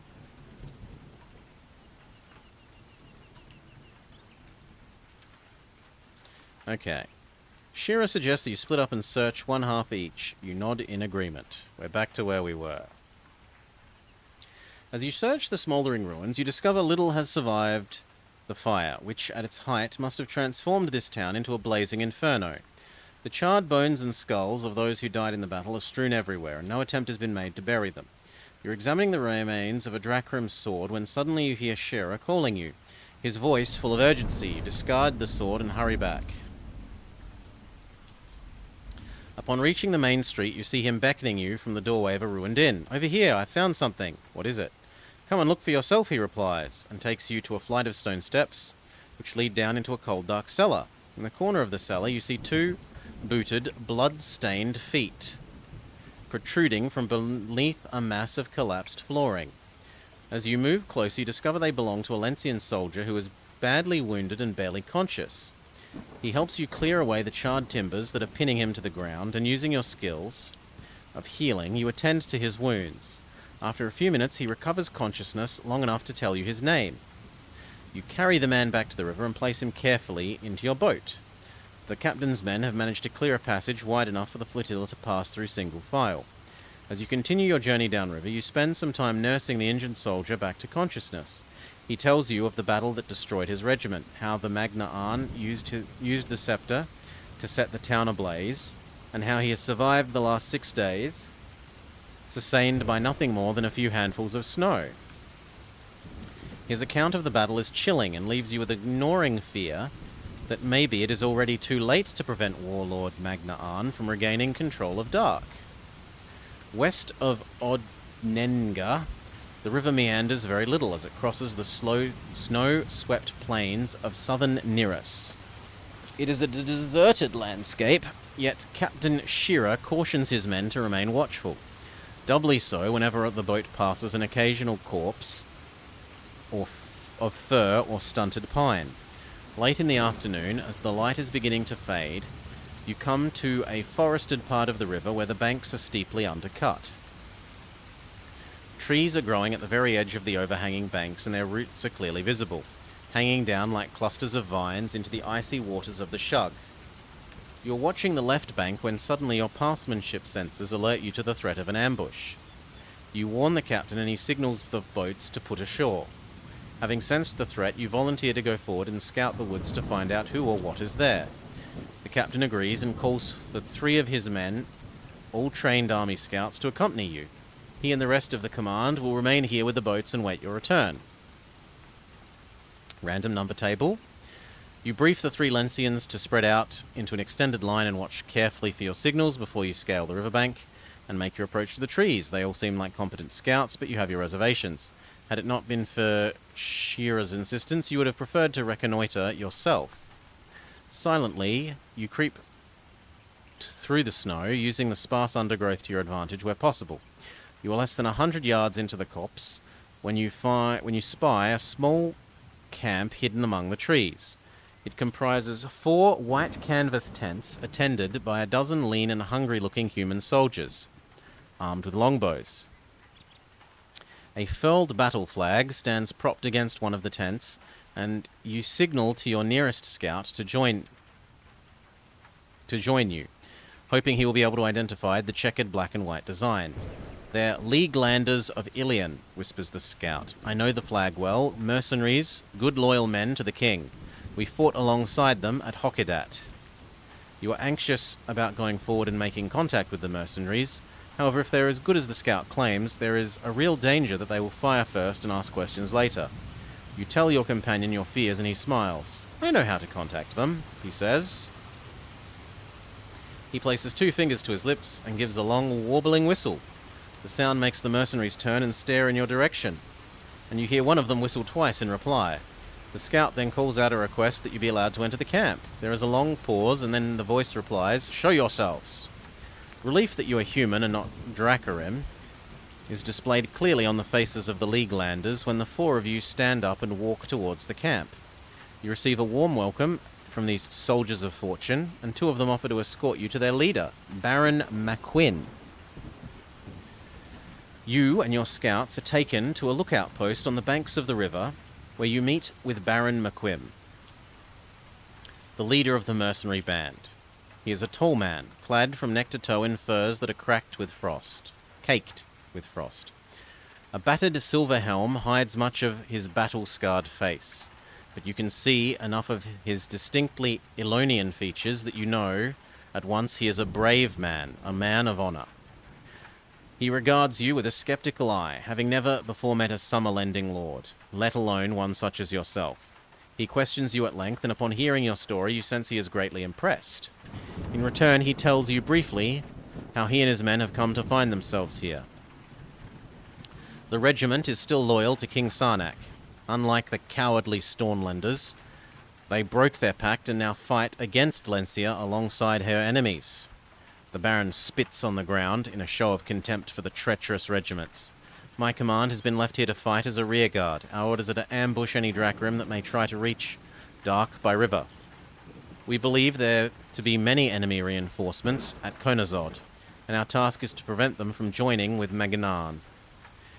You remind the Baron that you've just come from Konazod and that it's virtually empty. There are no reinforcements there. Respectfully, you suggest that he and his men join you in an attempt to reach Dark, where he could join once more with the Lencian army. He considers your suggestion, and after discussing it with his men, he agrees. But first, summon your men to my humble camp. It will soon be dark, and it is too dangerous to travel the river at night. You could be ambushed.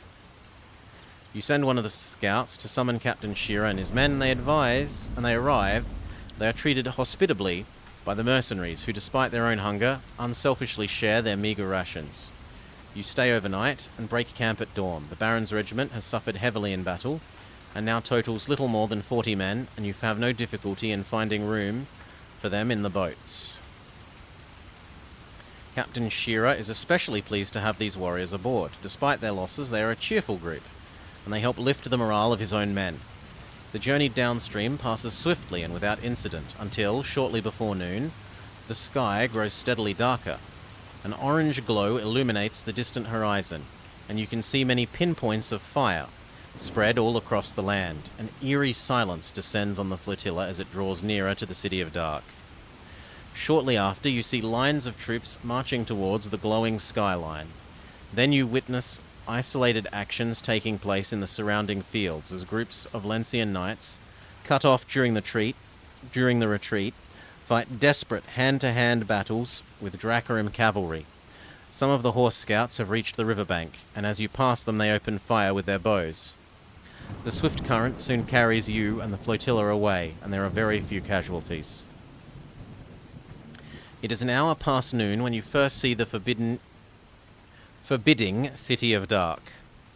A great battle is raging around its mighty walls and bastions, and the noise and stench of this fierce conflict comes gusting towards you on a chill winter wind.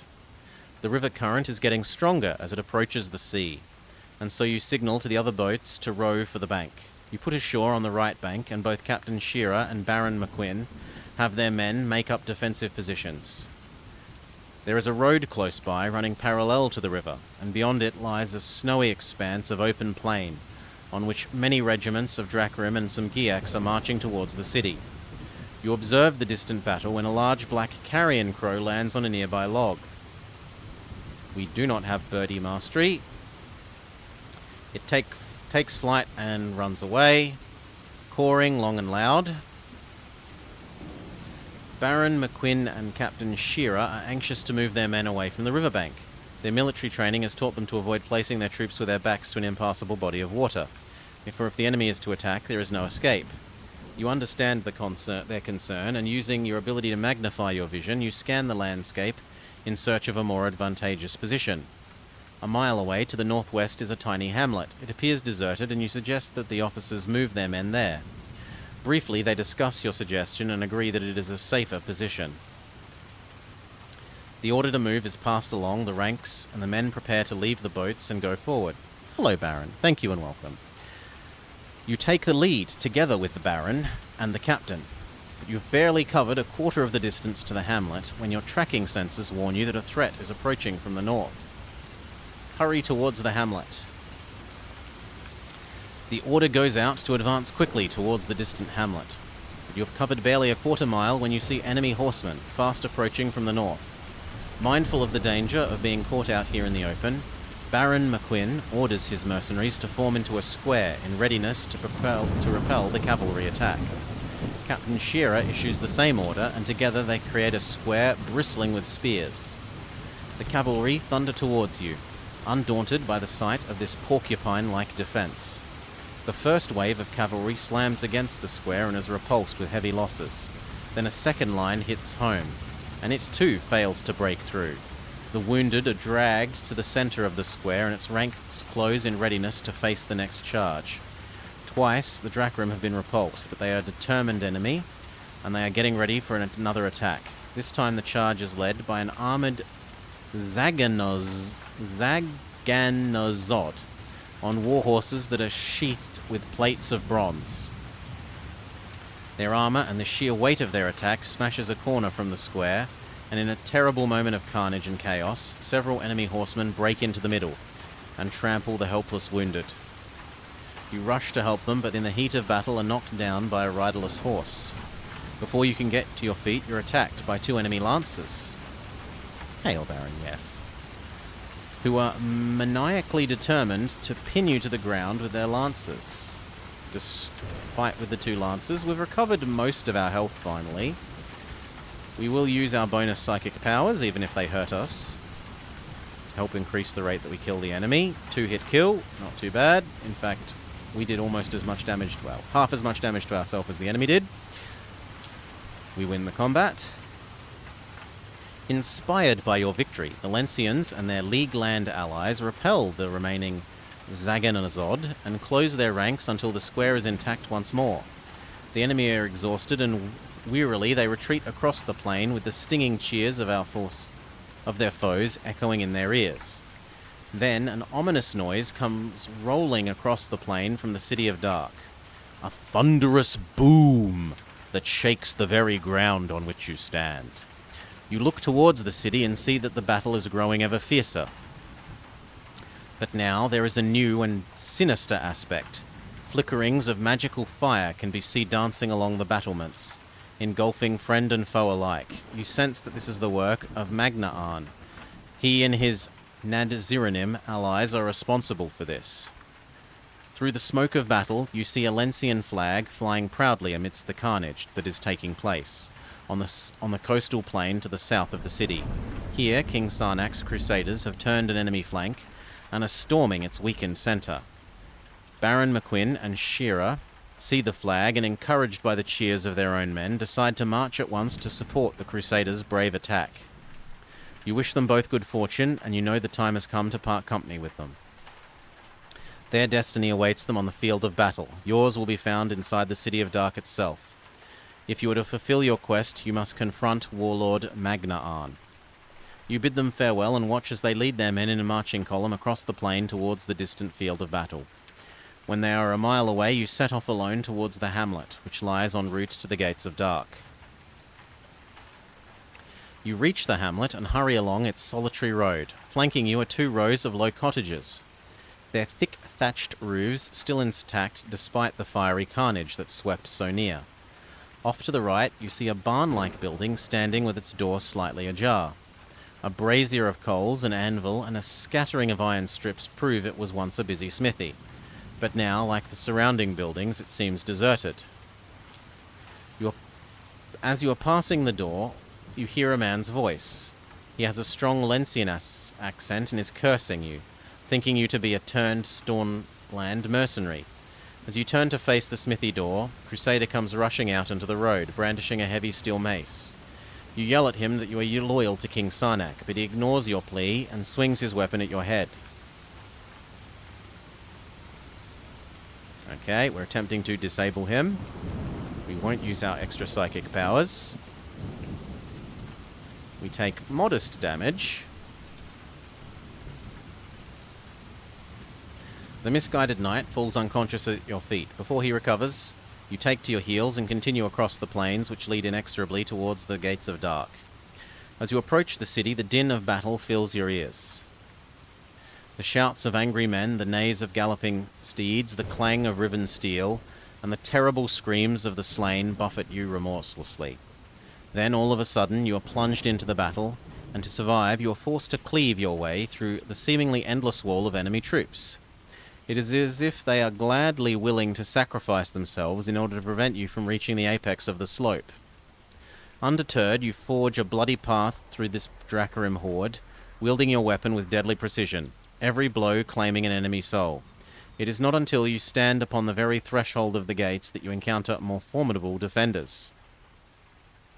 The breached gates are being held by a bloody trio of blood-splattered Tukadak.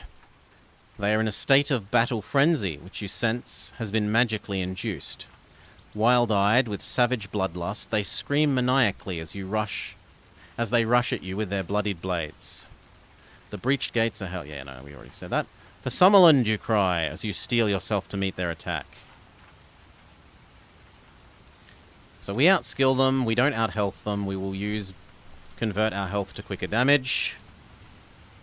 We insta-kill them via having so much more combat skill because of using psychic attack.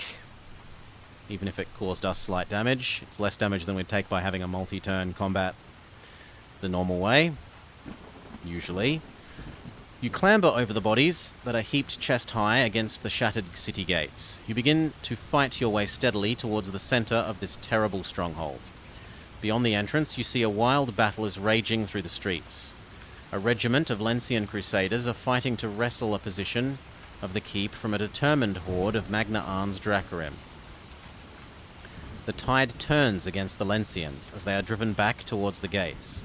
You're forced to climb a stair which leads to the battlements in order to avoid being lost in the crush. Halfway up the steps, cheers, Salah, you are attacked by a Drakkar armed with a sword and a shield. You duck his clumsy swipe and lash out at his chest. He catches your blow on his shield, but the sheer force of your attack hurls him down on the steps where he remains, cradling his broken arm, tears streaming down his soot-blackened face. You stride up the steps towards the battlements, where a group of Lencians are locked in combat with two Death Knights. The Crusaders slay their enemies, but they in turn are slain when a bolt of crackling crimson energy rips through their shiny steel armor, fired from the tip of a wizard's staff.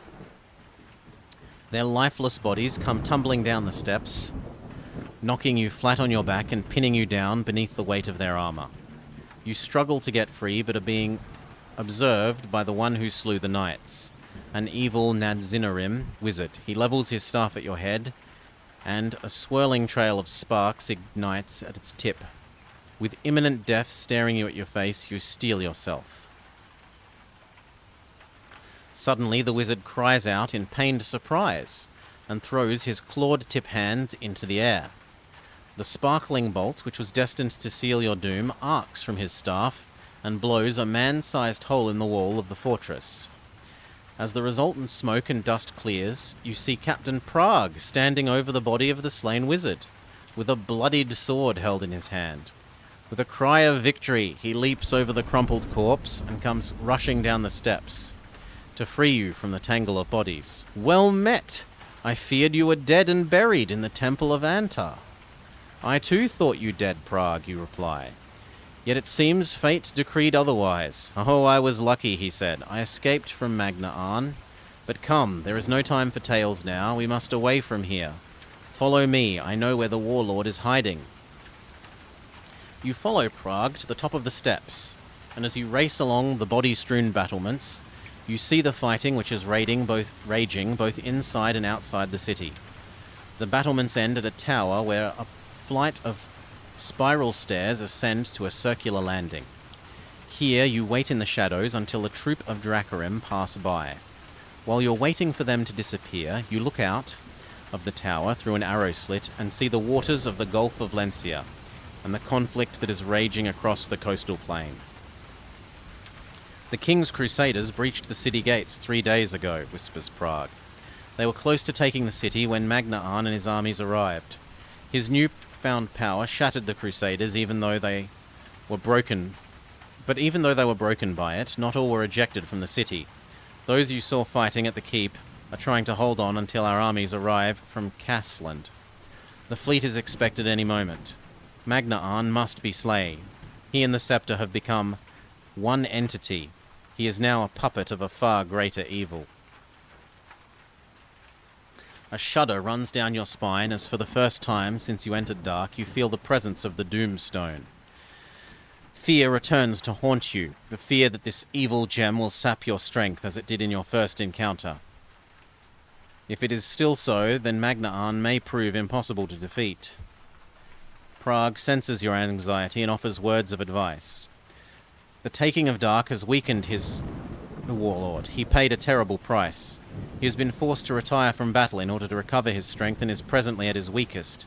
Now, sire, is the time to strike. Beyond the landing lies a corridor, which leads to a junction where another passageway crosses from left to right. You look to the right and see that the way is blocked by a heavy steel door. Prague utters a curse under his breath, and then he explains in anger. This way led directly to the palace tower. He was hiding there in its uppermost chamber. He glances along the opposite passage. Perhaps we could get there by another route. Sure, we'll look for another way. You hurry along the wind-swept passageway until you come to a corner. Prague turns the corner before you can warn him otherwise, and he finds himself staring at the brutish features of a Drakrim Death Knight. The warrior's curses echo along the corridor as he draws his sword and comes striding towards your careless companion. We have a bow and we will try to shoot him. One sec.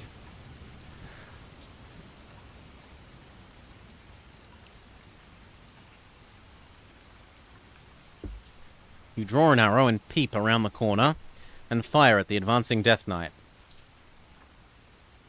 Your shaft hits him in the middle of the chest and knocks him flat on his back. He is fatally wounded, but, incredibly, he finds the strength to reach for a horn strung around his neck. In his dying moments, he tries to summon help. Shoot him again. Your second arrow kills him instantly. You shoulder your bow and run down the corridor, with Prague close at your heels. As soon as you reach a junction where you are forced to choose a direction, left or right, you call upon your Kai skills and immediately sense a strong presence of evil lurking at the end of the right-hand passage. You focus on the source of evil and determine that it is indeed the Doomstone. You tell Prague and advance together along the passage until you reach a closed door. If you possess Super Hunt Mastery or Super Pathmanship, go here. Your Kai senses detect that your approach to this door has set off a trap. You shout a warning to Prague and he reacts with commendable swiftness. The two of you hit the floor and moments later, several razor-sharp sword blades lunge from slits in the wall to rake the air just a few feet above your heads. Then they retract and lock back into the walls with a deadly slickness. When you are sure the trap no longer poses a threat to your lives, you get to your feet and move forward to take a closer look at the door. You discover to your surprise that the door is unlocked. You push it and it swings open to reveal an empty chamber. You detect a strong presence of evil lurking somewhere nearby, and you warn Prague of what you sense.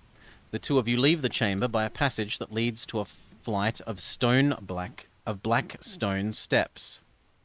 You ascend the steps to a domed chamber where a sheathed and dull black stone, which is sheathed with dull black stone. Heavy velvet hangings of ebony hue cover most of the walls, and all of the furnishings are upholstered with the same morbid cloth. The sensation of evil is stronger here, so strong that you feel as if you are slowly suffocating. "It is here," you whisper, hand reaching to your weapon. "The Doomstone. I can feel its presence." Suddenly there is a movement away to your left, and a blast of white-hot energy comes roaring towards your face.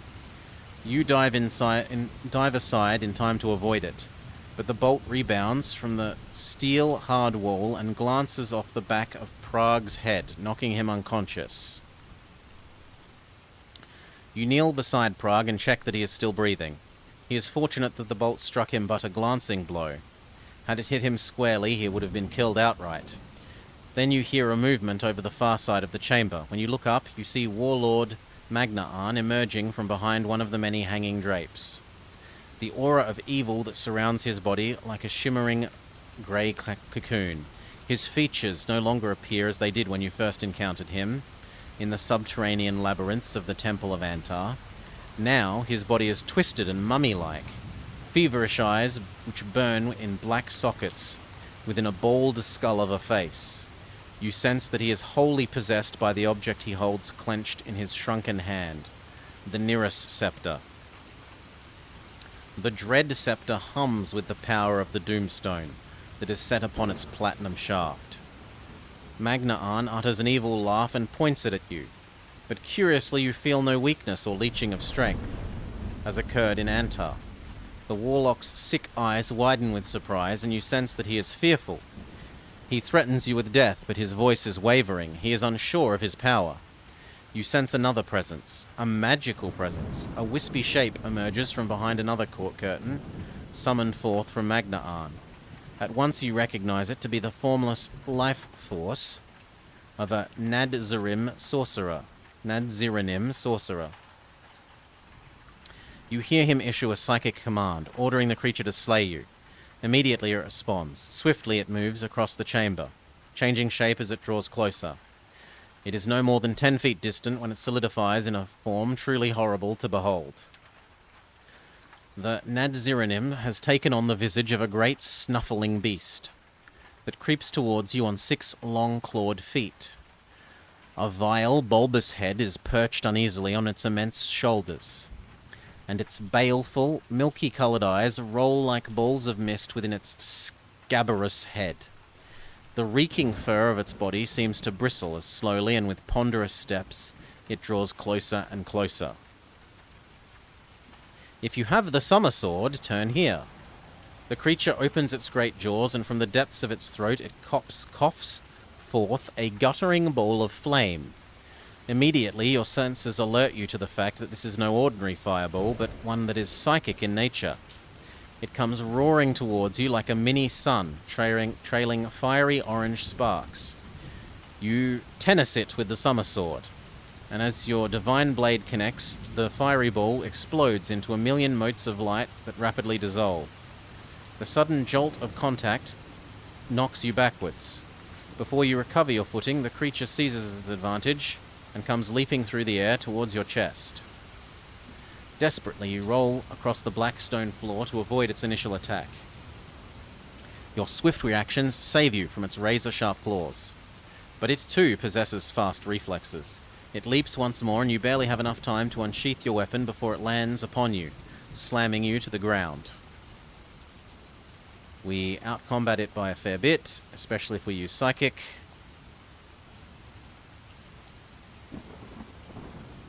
It does only marginal damage to us. The moment you strike your killing blow, the creature explodes with a flash of brilliant white light. As the glare fades, you see that nothing whatsoever remains of either its body or spirit. Magnaan witnessed the death of his servant with a look of pure terror.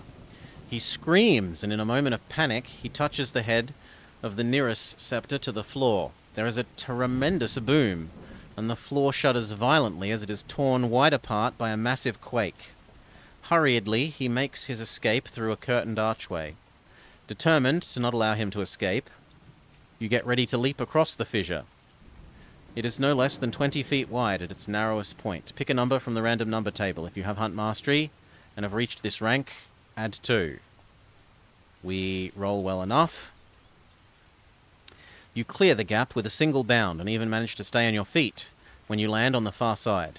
Hungry for victory and vengeance, you tear aside the curtain through which he ran and discovered a short flight of steps which emerge at a turret at the very top of the palace tower, the highest point in the City of Dark. Here you find him cowering, with his crooked back pressed hard against the frost-covered wall. You sense that he has very nearly succumbed to the evil power of the Doomstone. He is treading a fine line between life and undeath. Even though he is but a whisker away from eternal damnation, he musters enough spite to challenge you to a fight to the death. Very well, let the battle commence. He has equal combat skill, so we're going to have to add in our Psychic in order to do more damage to him than he does to us per round. But we started with slightly more health, so we're fairly safe. Yes, he did about a third of our remaining health. We win combat. The moment you strike your killing blow, the nearest scepter explodes with a brilliant flash, and you are knocked down by the sudden release of energy. For several minutes, you lie unconscious on the floor of the wind-swept tunnel, until you are found and revived by your guide and companion, Captain Prague. Nothing remains of either Warlord Magna Arn or the nearest scepter. Both are utterly destroyed. Prague helps you to your feet, and as you look across the battle-torn landscape, you witness a wondrous event. The Gulf of Lencia is dotted with scores of square-rigged men of war. Ships of the Cassland fleet. At last, Lencia's allies have arrived. Thanks to your bravery and determination, the power which so devastated this land is no more. The destruction of the nearest scepter heralds a turn in the tides of war to the west. The Nadziranim and their armies flee the field of battle and are pursued by the allies all the way back to their strongholds in the north. The remnants of Magna Arn's army are routed and swept out of Nearus. And after many centuries, this country finally returns to its rightful heirs. In recognition of your victory over Warlord Magna Arn, King Sarnak of Lencia and Archduke Chalamus of Cassland hold a royal banquet in Vadira in honor of you. You are heaped with praise, and you receive the thanks and warm congratulations of a grateful populace. Well done, Lone Wolf. Once again, you have achieved a victory over the forces of darkness and prove yourself to be worthy of the title of Kai Grand Master. Let the fight of evil forever goes on. On your return to your homeland, you will be faced with a new and deadly challenge, one that will test your remarkable skills and unquestionable bravery.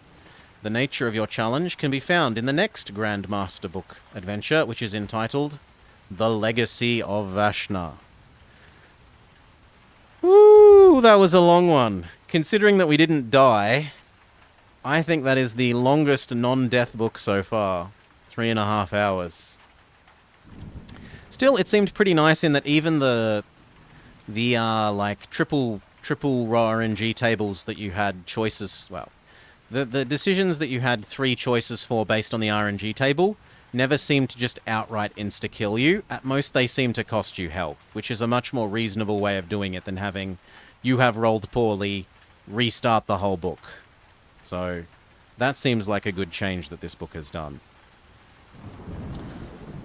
Thank you for joining me. I hope you've enjoyed it, and will join us next week for The Legacy of Vashna. For those of you here live, who is up and about that I can get behind what they're doing? Sayuza is up and about. I am going to go have a bit of a break, have dinner, and depending on how tired I feel after dinner, if it puts me into a food coma, I may or may not be back later with some more Pokemon Infinite Fusions, we'll see.